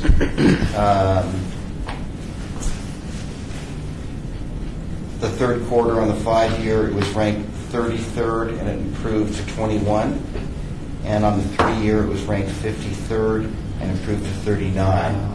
Yeah, and last quarter I had a note, it was kind of a monitor situation because of the 3-year, but it's improved. So it looks like we're in pretty good shape there. Mid-cap growth, Times Square mid-cap growth. Last quarter on the 5-year, it was ranked 46th. It dropped to 57. And on the 3-year, it was ranked 15th. Dropped to 34, which is still good. Same thing, monitor. Harvard Mid-Cap Growth Fund, on the 5-year, it was ranked 52nd, dropped to 60th. However, on the 3-year, it was ranked 42nd and improved to 16th. I love those period performance windows, as things roll in and roll off. Yeah. So the 5 years concern, so we'll continue to monitor that ranking trend. Vantage Point aggressive opportunity T, zero balance. T Rowe Price small cap value, zero balance. The Vantage Point Discovery T, last quarter on the 5-year number was 52nd on the third quarter and it improved to 44th. On the 3-year it was 36th and improved to 29th. The Oppenheimer Discovery on the 5-year, it was the third quarter was 15th, dropped to still a respectable 24th. However, on the 3-year, it was ranked 60th and improved to the 31st percentile. Fidelity International, zero balance. Vantage Point International T, zero balance. The Vantage Point Overseas Equity Index, last quarter, it was ranked 52nd. Stayed at 52nd, and on the 3-year, it was ranked 36th and improved to 35th. Fidelity Diversified International, on the 5-year, on the third quarter, was ranked 22nd and it dropped to 40th, but on the 3-year, it was ranked 12th and improved to 211. And then on page 27, the real estate fund's doing fine. And then you see there the one of the watch list items is the milestone, the Vantage Point, the most conservative retirement income. It's on watch, and based on the rankings, I think it's prudent to keep it on watch, but also with the caveat that it comes with a suite of retirement date funds. So you have to look at and evaluate them as a whole. Fair enough?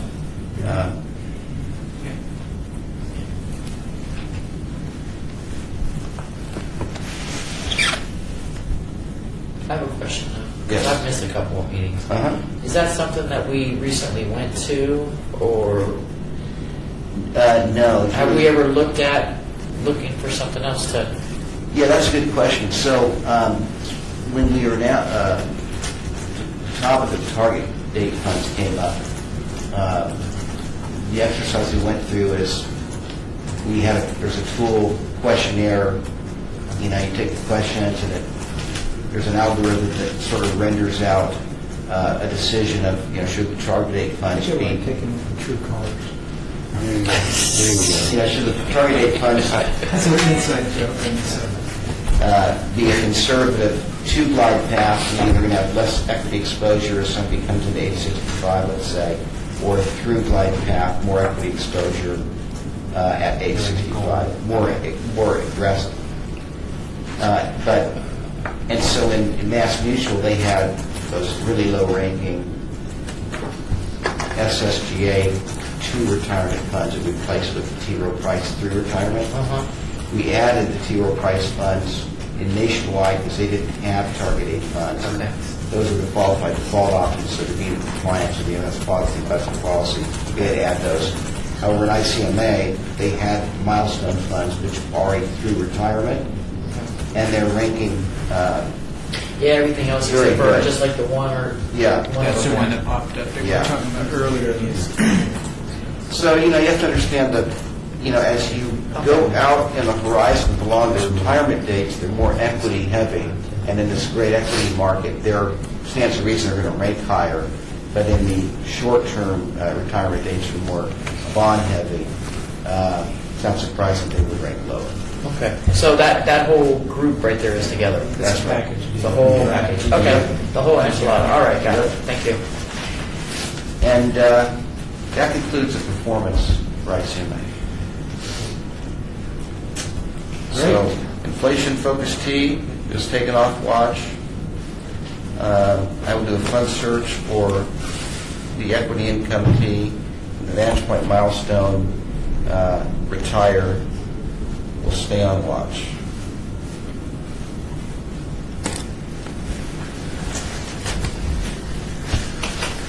And now for ICMA's benchmark report.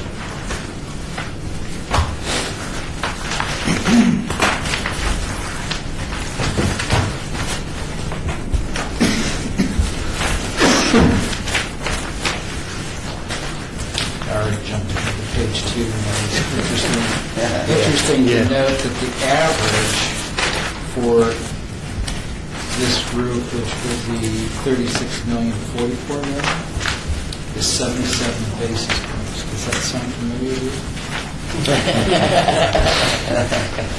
So if you took the general account out of the other one, Coincidence. that's already at 77 basis, that'll probably go up a little bit for the reasons we were talking Yeah. about. Mathematically, it's got to go up. Mathematically, Yeah. And if you think about it, if it's exactly half, so 12, it's going to go up maybe another factor of 12, so it could be 89. Yeah. It'll be 89 basis points. So it'd be pushing the above average number. It'd be farther to the right. Anyway, all right. I just thought that. I couldn't resist. Yeah, so on page 2,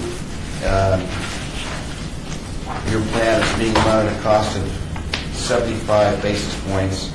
And, on page 1, this is on $40,671,547, which is 2 basis points below the average. So the total cost of this plan is to run is $306,721. On page 3 is a record keeper. ICMA looks very competitive at 24 basis points.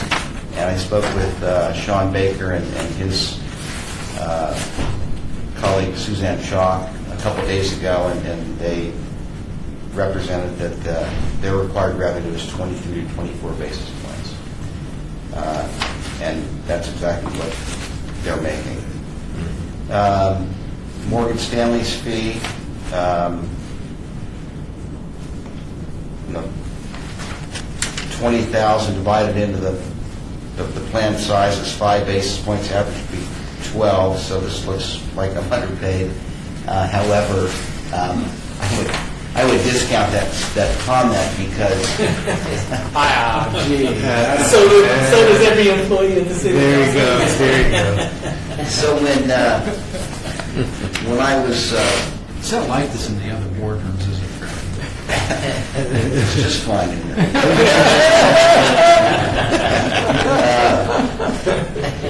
When, back when we were putting this contract arrangement together, and I was working with Candace Felder to work out, how much should I propose, to pay to Morgan Stanley, and, I vetted this issue internally with some of the people that I, work with, and it's complicated because, it's 3 plans in one. So, essentially, it's triple, what we put into it, But what Morgan Stanley allowed me to do to try to be competitive and aggregate with the 3 record keepers that I'm, consulting to, is that they allowed me to combine the assets of, different record keepers, so get it up to, 220 million for scale pricing, and tier it that way. And so the reason why you see, the 70,000 number attached to Mass Mutual and 20,000 here, and then I think Nationwide is 15, is that of the total 105, when we bill that, it's just an internal exercise. Each of the 3 record keepers has to be a proportionate part of that total cost. So if you do the math, 70,000 attributed to the 139 million of Mass Mutual, 20,000 attributed to the 40 million of ICMA, and the 15 to Nationwide. So that's why it looks cheap here. Mass Mutual looks on par, but I just hope you think you're getting value for what you're paying. So thank you. So far. Thank you so far. I learn it every day. I know that. We've had that vote already, so you're good for a year. Thank you. I can guarantee We had long discussions. 10 months. That's true. 9 months. That's good for 9 Real months. quick, because there was 36 plans that we looked at, and we're closer to the middle. What page are you on? On one. It's how the benchmark group was determined. And so when I look at these percentages, I wonder, if we are looking at those 36 that are even closer to us, what do those numbers really look like? I got to imagine that there's some correlation to number of participants, the plan assets, that's going to drive some of these numbers. I may be wrong, however, I would be curious to see how many that are,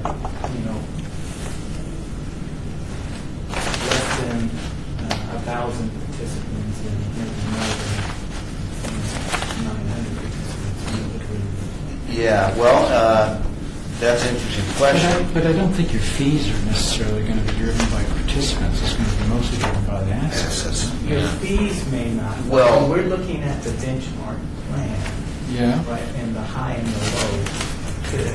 That could be swayed because those numbers could draw in a lot closer, and maybe we're not so much in the middle or less than the average at that point. But these are percentages of assets, they're not tied to the participant fees. So I still don't understand. Including the plan assets. So if our plan assets, we're looking at just curious, because if you have a large number and you only have 10 there on the 36 million side versus the small number being on the 36 million side, it could make a difference by the number of transactions, right, or the number of. No, I don't think so. I don't think that's going to.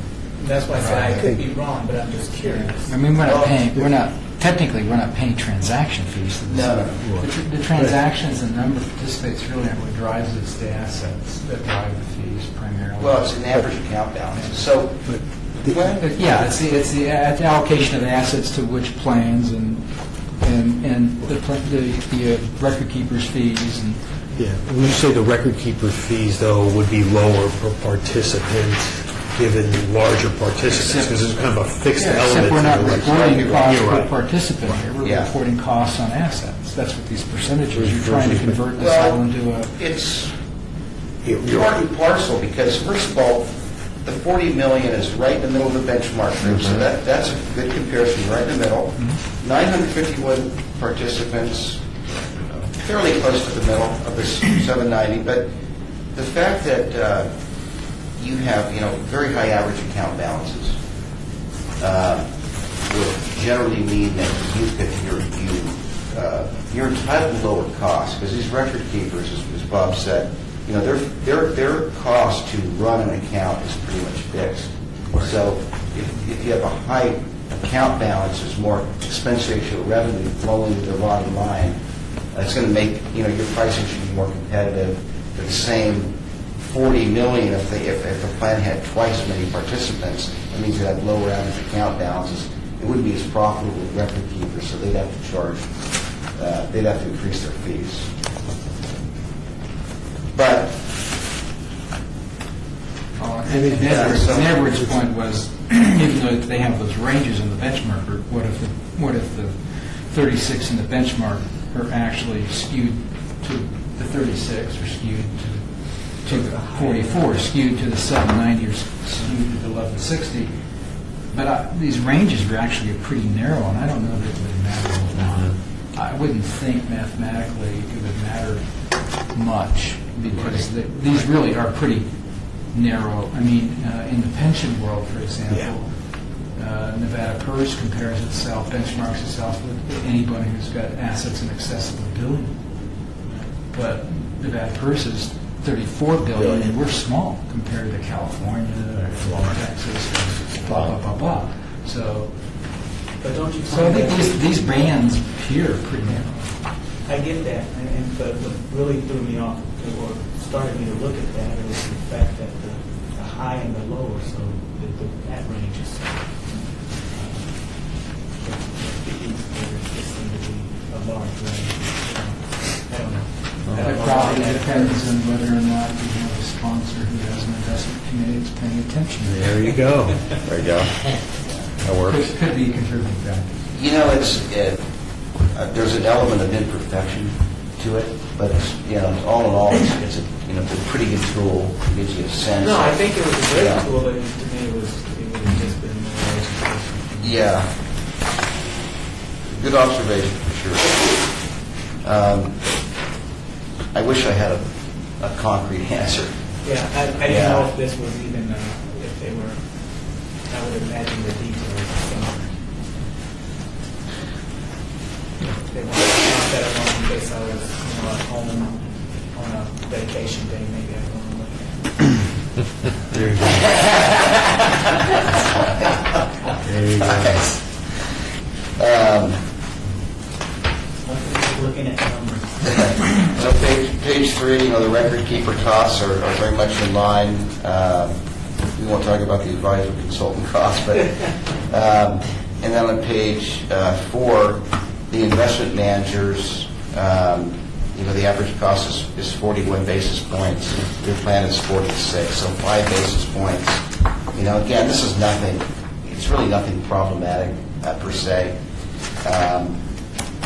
So, an extra 20,000 divided by the 951 participants, an extra $21 per participant. I don't want to minimize that.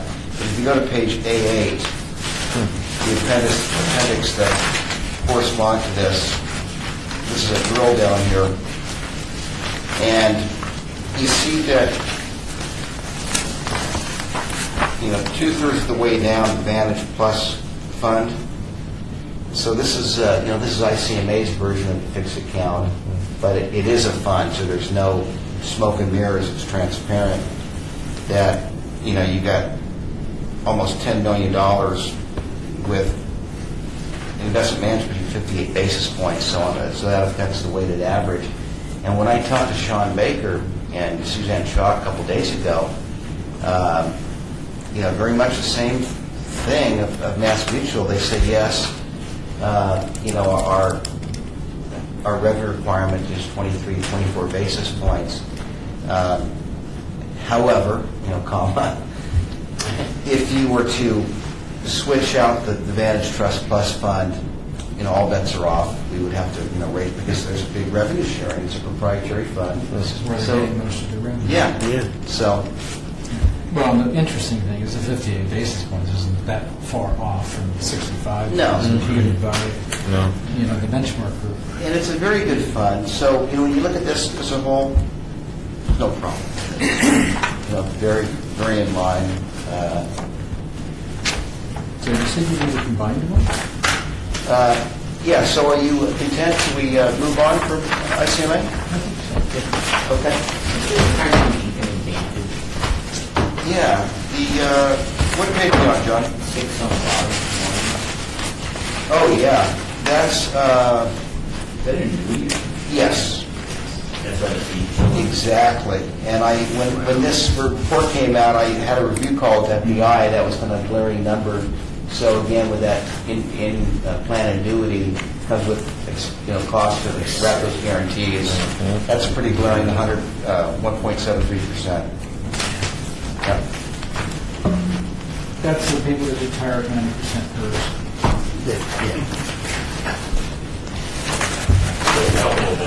Yeah.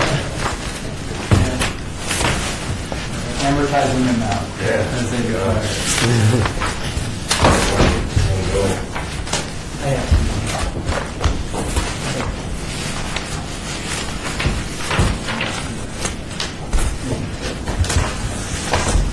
Can we keep going without you? Yes. Good. I think we're voting that anyway.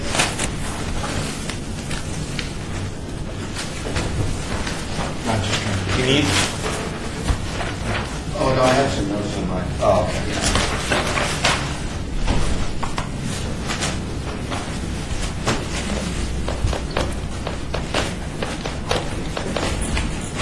So these will even be prettier the next time out. We won't have any of those funds you saved. Make a line. Where they going?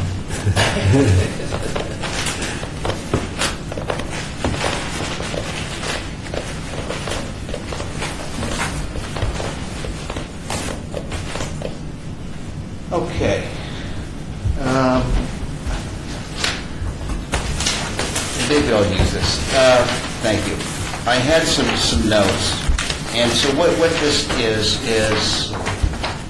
Looking at the plan profile. yeah, plan profile, and this is a less precise report than what we just went over, and it's Fiduciary Benchmarks takes a position where it's very hard to combine these reports on a high level of precision. We've got different fund lineups, and so this is a general report. Now on page 1, and again, there's some software constraints, but down below, under your plan, it says ICMA-RC. You can write Mass Mutual MM/ICMA. And this first page is just, it breaks down, and to the top, on the top right, it says your plan 183.33 million, so you understand it's a combined assets of 139 for Mass and, 40 change from ICMA, so call it 180 million. And the business model, to the left is that within this group of 100 to 300 million, so again, you're pretty close to the middle. 42% of it are record kept by mutual fund companies, meaning Fidelity, that are investment managers of themselves. Insurance company, which is the case of ICMA and certainly Mass Mutual. Banks, TPAs, and 6% other. You'd be surprised that some retirement plans are still unsophisticated to the point where like CPAs are doing the record keeping. You can even imagine that. And then on page 2, these are the total plan fees. And so the top left, if you consider the median, within the 50th percentile of somewhere between 53 and 68, if you split the difference, you're at, It's about 60 and a half, yeah, about 60 .5. basis points. And I did some calculations, and I'm embarrassed. I can't find my notes to this. But what I did is I took the weighted average of, if you consider this, think about it this way, intuitively. You got 139 million at 77 basis points, and you got 40 million at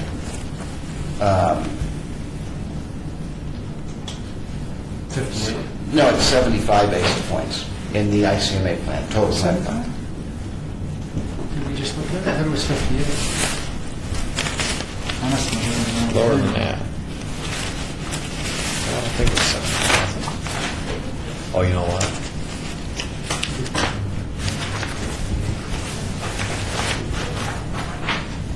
What was that? So Mass Mutual is 135 million at 77 basis points, and ICMA is 40 million at 75. Yeah. So that comes out to a weighted average, if you do the math, of 73 basis points. Smaller Okay? plan. Yeah. And so if you can, so here, now I'm back on track even without my notes. So if you take the weighted average of 73 minus 60, the average, that's 13 basis points. And if you combine, and if you multiply that by the 180 million, the record keeping, the total plan fees come out to about 234,000 over what the median between this 50th percentile of this peer group would be. Meaning, in a nutshell, boiled down explanation, generally speaking, you have to think that if you would ever consolidate Mass Mutual and ICMA, there'd be a 234,000 in cost savings. And it's not cost savings necessarily to the sponsor here, it's cost savings to the participants in the earnings. That's right. Right. To say it another way, though, the way I was thinking, I thought you were going to go, if our average is 73, and the middle 50% ranges is from 53% to 68%, that tells me we're in the upper quartile of fee costs. Yeah. There's at least 75% of the folks are cheaper than us. Yes. In terms of fees. So we're up there in fee costs because, again, part of this is because we haven't been looking as diligent as we have. And the other issue is our plans are split. Right. Back to that issue. Yeah. And if anybody has a calculator on their phone, if you multiply that. 13 points is 180 million is 234. Yeah. And, that's in a nutshell.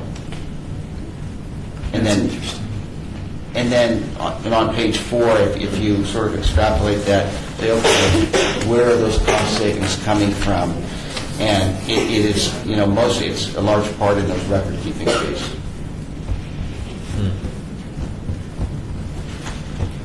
And from the record-keeping standpoint, the Mass Mutual, you're looking at record-keeping fees of 45 basis points, and on ICMA, you're looking at record-keeping fees of 24, where the median in this peer group is somewhere between 13 and 21, so call it 17 basis points. So, a good portion of that's 234,000 savings coming from the record-keeping aspect of it. And look at those passive fees.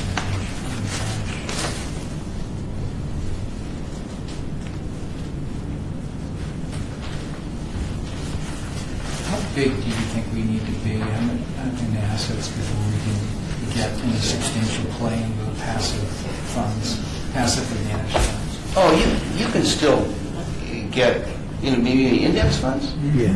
Well, you can you could plan it now, and based on your size, there's different share classes. It's just a matter of, how much expense ratio is going to be a drag on the gross performance.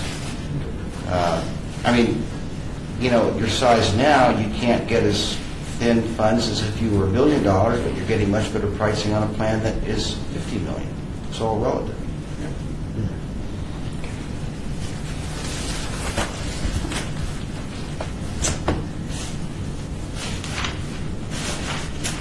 So that's pretty much it. Quick. You guys have any other questions or comments or things you'd like to know or see in the future?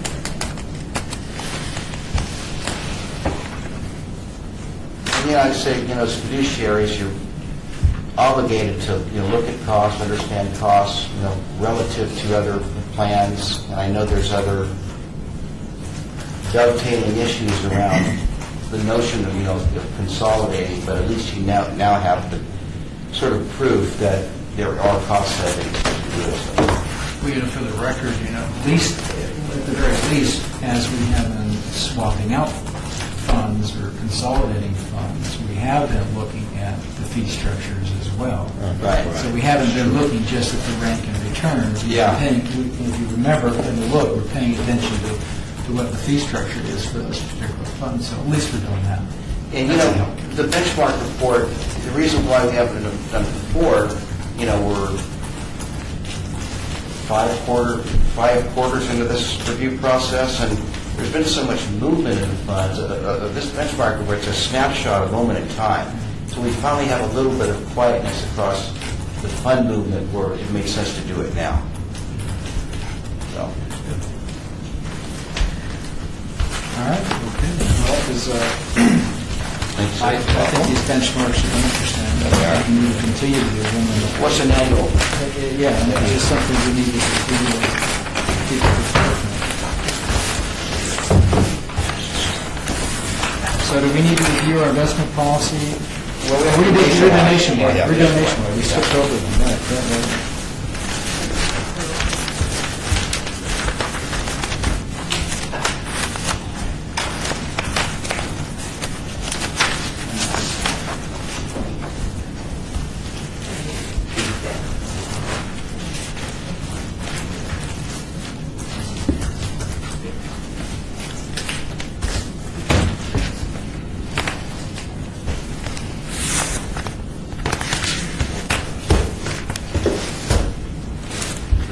Okay, does everybody have the nationwide queued up here? Start on page 7. Here's our watch list. American Funds Capital Award Growth and Income. Same fund was on watch with ICMA. The Oppenheimer Value Fund is being mapped to the Delaware Value Fund next month, so that's not an issue. The Nationwide Growth A is being mapped to the T. Rowe Price Growth Stock A next month. And the PIPCO Total Return is being mapped to the Western Asset Management 4+ Bond Fund.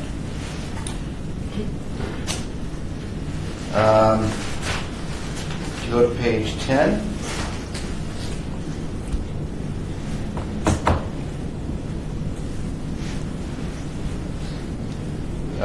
you see that the PIPCO Total Return. Actually, I think it's 12 for us. 12 for us. Is it? Yeah. See, that's why I would. It's 12. Give her citation. Okay. Under the bond category, the PIPCO Total Return, the Eat Advance Build America Bond Fund is being mapped to the Western Asset Management Western 4+ Bond next month. Under the large value category, Industrial Growth and Income and Oppenheimer Value A are being replaced with Delaware Value. In the mid-value, Goldman Sachs Mid-Cap Value has zero balance. In the large blend, the Dreyfus Appreciation Fund, zero balance. And then in the large growth, American Funds Growth and Growth Fund of America, Nationwide Growth A, Newberger Berman, and T. Rowe Price Growth Stock are being replaced with T. Rowe Price Growth Stock Advantage. So of those four incumbent large growth funds, a few of them were not performing well. The one incumbent, T. Rowe Price, was performing well.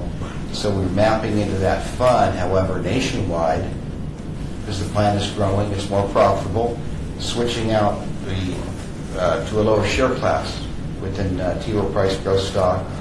And in the mid-growth, American Century Heritage, zero balance. Up in the asset allocation area, Nationwide conservative, Nationwide moderate, Nationwide moderately aggressive, and the aggressive, all those have been mapped to the T. Rowe Price retirement funds. The Nationwide completion portfolio is being mapped to Western Core Plus Bond Fund. And so right now, as it is today, last quarter there were 33 funds in this plan. Today there's 29. And so when we started, let's call it 5 quarters ago, we had 102 funds. Today we have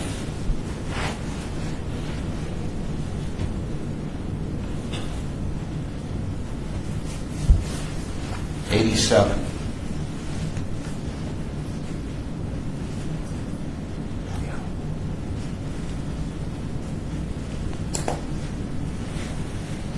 Is that right?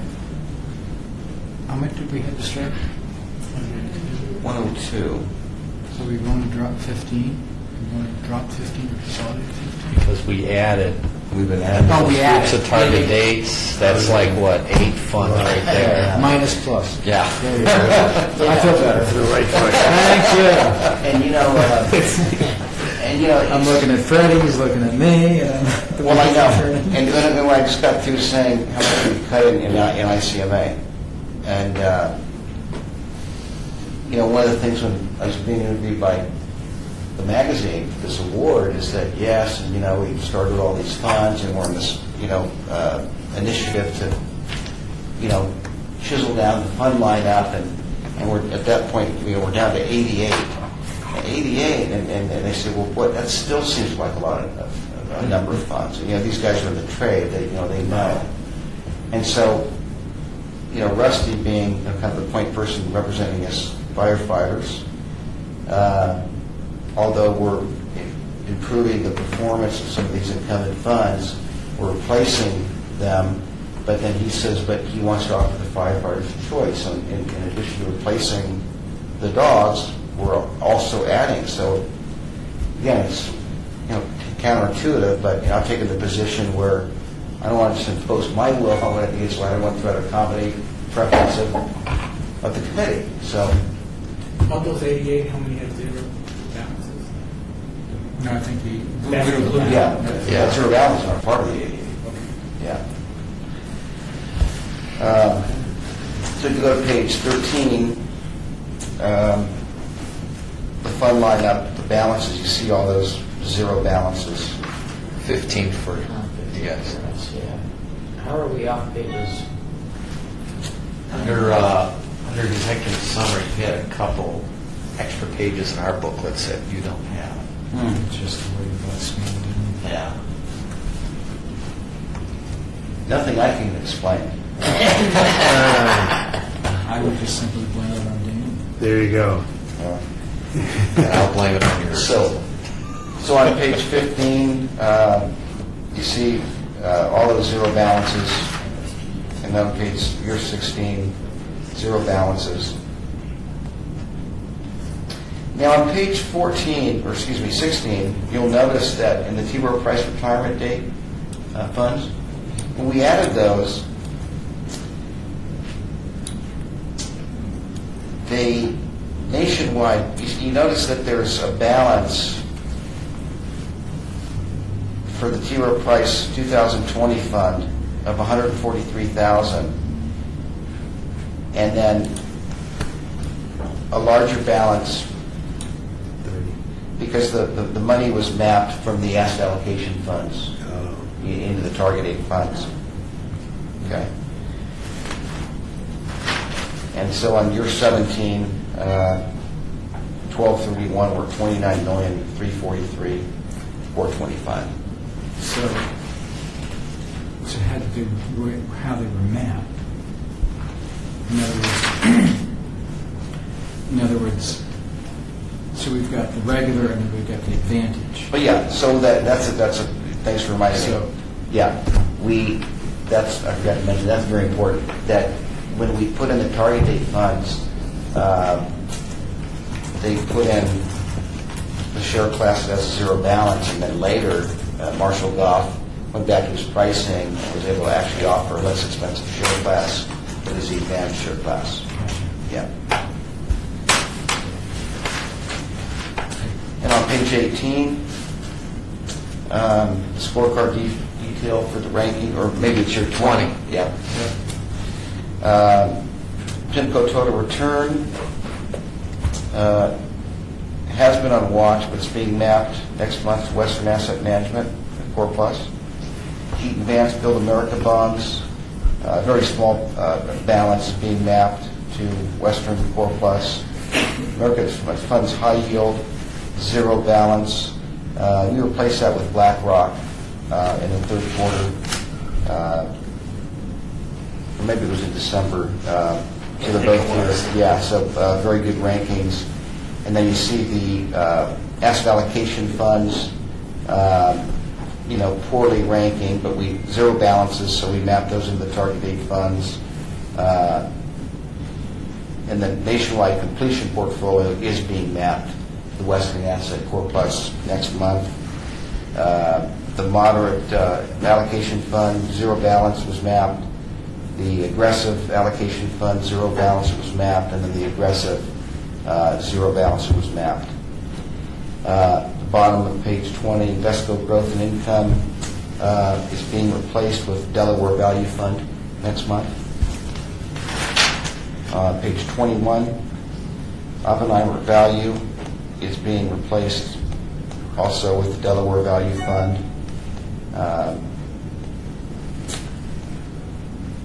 And so with all those large value funds that I said are being mapped to Delaware Value, again, Rusty stating a preference of that, offering choice. We're also adding in April the Columbia Select Large Cap Value Fund. And if you remember when we did the fund search, there were two very good funds. So we mapped into the Delaware, but added the other attractive fund, Columbia Select. Dreyfus Appreciation Fund has zero balance. Fidelity Diversified Stock, ranking very nice. There's the SP 500 Index, ranking, bottom second quartile. And then you get into the large growth. American Funds Growth Fund of America is being replaced by T. Rowe Price Growth Stock Advantage Fund. Nationwide Growth A, same, being mapped into T. Rowe Price Growth Stock Advantage. Neuberger Berman being mapped into T. Rowe Price Growth Stock Advantage. And then the T. Rowe Price Growth Stock Advantage, the incumbent fund, the R share class has an expense ratio of 1.19%, and we're mapping, those three large growth funds into the T. Rowe Price Growth Stock, but into the advantage share class, so we're going from 1.19% expense to 93 basis points with the share class reduction. And then again, Rusty's preference, we're adding the T. Rowe Price Blue Chip Growth Fund to give his firefighters some choice in that category. And then mid-cap value, Goldman Sachs, zero balance, MFS value, good rankings. Nationwide mid-cap market index, on the 5-year in the third quarter, it was ranked 45th, it improved to 40th. On the 3-year, it was ranked 63rd. It improved to 56th. So still mediocre, but trending positive. American Century Heritage, 0 balance. And now we're on page 22. JP Morgan Mid Cap, that was one of our newer funds. We replaced an underperforming fund, looking very strong. American Beacon Small Value, ranking okay. Oppenheimer Main Street is in the plan. The inception was May of 2013. So when I came on to consult, that was sort of an inheritance situation. And if you go to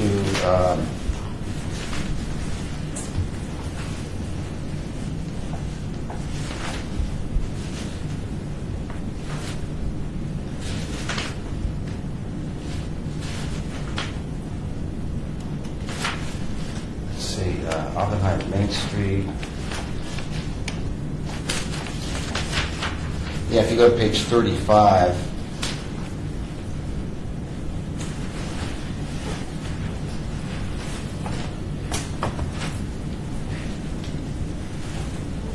you'll see an inception date of May of 2013, and performance, good performance, I'll say, of the quarter, year to date, with a 1-year ranking of the 3rd percentile. Very strong, but with an inception date, that's all the rankings go. So. Okay, back to page 22. UBS Small Cap Growth, very strong rankings. American Fund Zero Pacific, on the 3rd quarter, over the 5-year period, it ranked 46th, and it declined to 63. And over a 3-year period, it was ranked 38th and declined to a 41. So a little strife on the 5-year. Moderate trends. Okay. Yes. And then the American Funds Capital World, that is on watch over 5-year annualized period. 2 quarters ago, it was ranked 67th. 3rd quarter, it dropped to 71st, and then it 4th quarter, it improved a little bit back to 67th. And on a 3-year period, 3rd quarter it was 34th, and now it dropped a little bit to 38th. So it's been on watch, looking pretty mediocre.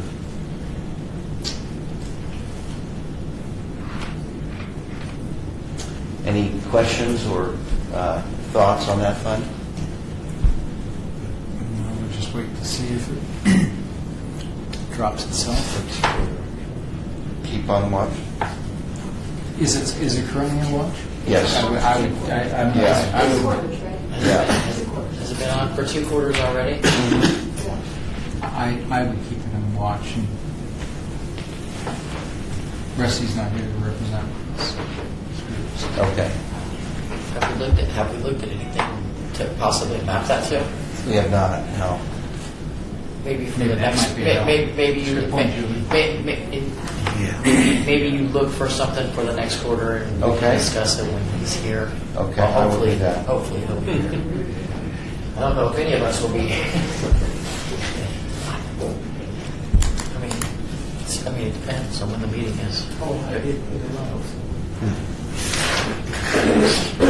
the session should be over. Yeah. Yeah, so as long as our next one is after that, then So you don't have to make up all this shift swapping.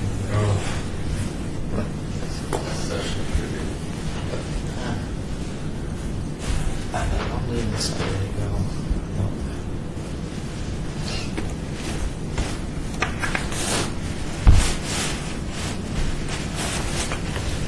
Okay, continuing on page 22, Architecture Real Estate is doing fine. BlackRock Natural Resources, zero balance, was mapped into IV Energy.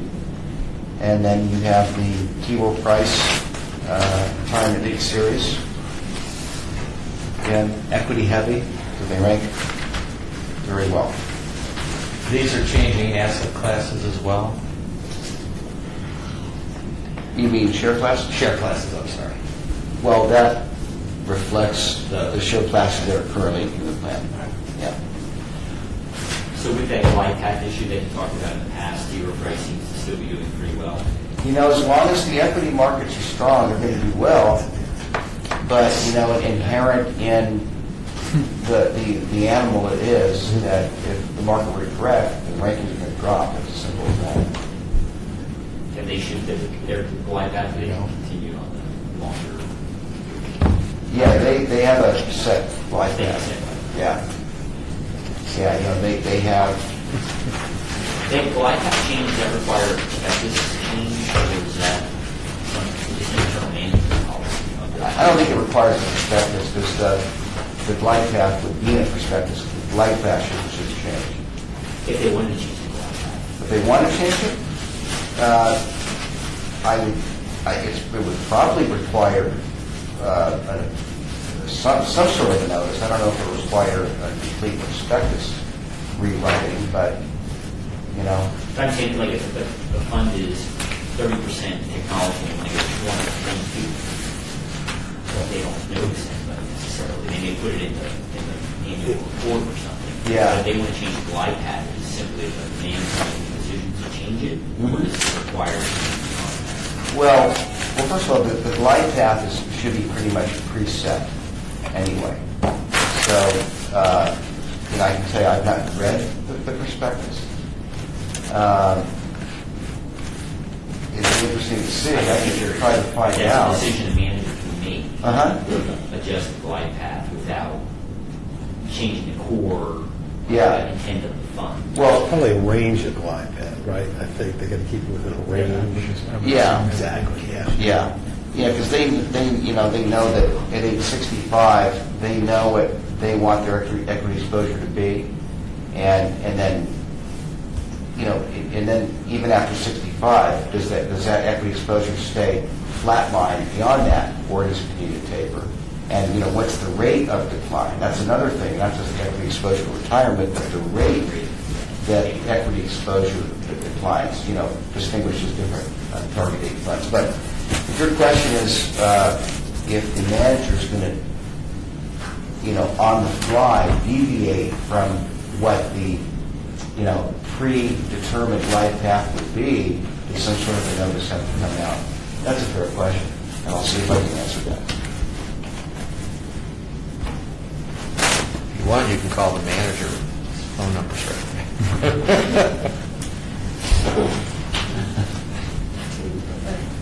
See you, Vanilla. See ya.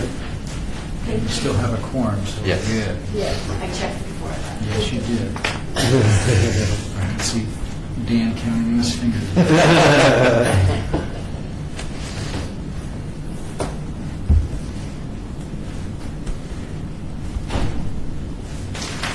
Okay, so that concludes the T row and you know, all the other funds not on the scorecard detail plans. That leaves us the investment policy statement review. Yeah, and Annual update. Is there anything we need to update? well, actually, before that, I have to say that the intention was to also show a benchmark report for Nationwide. And unfortunately, you know, all the 3 record keepers were put on notice that we're going to do these benchmark reports at the same time. And unfortunately, Nationwide kind of fumbled and stumbled and could not get the required data to Fiduciary benchmarks in time. So it's forthcoming. And I'm told they have it now, Fiduciary benchmark. And I don't usually get involved between the two, but the normal process is that you know, an authorization form is signed to the record keeper to, you know, give Fiduciary benchmarks the required information, and then, you know, very big part of that is giving the fund line up with the expense ratio and also the revenue sharing back to the record keeper. And apparently, Michelle, who I'm sure does a good enough job internally with it nationwide, did not know how to interpret this, and I did get involved to try to get this thing going, and I was told that Fiduciary Benchmarks does have the information as of today. So, I can certainly present it at the next meeting. We can look at that, or I can email it, intra-quarter, whatever the preference is. I would like to see it sooner than later, so I suppose if you have it, you could send it, and then we could, Okay. we could actually put it on the agenda for any Q&As we might have as a result of the review. Okay. Will the benchmark folks, will they issue a new combined report with them or no? I can check. But would that really help considering there's only one segment? What are they? They're 30 million? 30, right now they're about 30. Yeah, Only 20, fire. 30. But only fire is in that one. You know what I mean? So it's kind of like, does it really It would belong help with the people everything? in fire. And you're going to excite Rusty. It's just curious, it's just curiosity.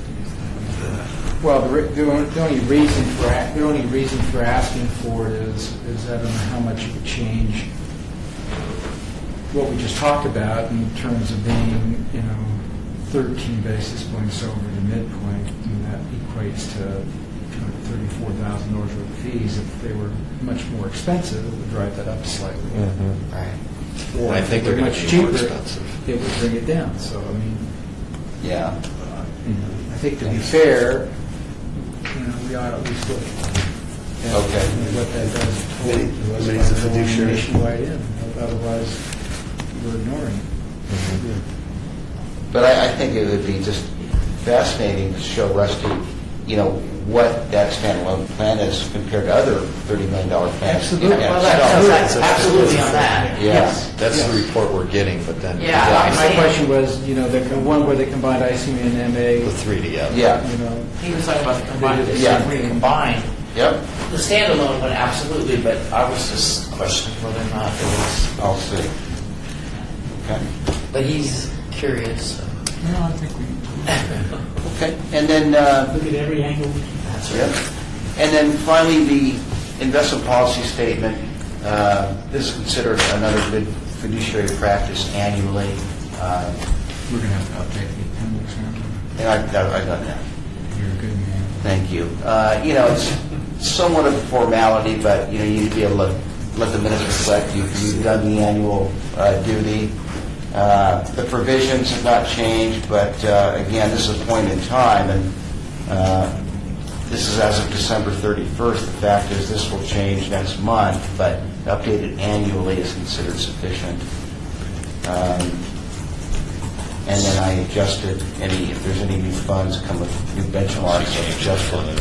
So the one I have in here is already, it's the same one he's looking at. Yeah. It's been adjusted. Yes, so there's So we appendix. probably need a motion and action to approve the amended plan, I would think. And then that's all you did, you just updated the appendix from all the changes that we made. Correct, yeah. Can I have a motion to accept the new policy with the amended appendix? All right, motion second. Can I ask a Sure. question? Did you highlight the changes that you made in this document? No, they would have only been down here because of the changes. That's what I was trying to figure out. This appendix is different than the original. That's the only thing that's different in this. That's only because of the Okay. changes we've made. And there's appendix And that's what I was A. trying to clarify. There's Okay, nothing that's else all. changed in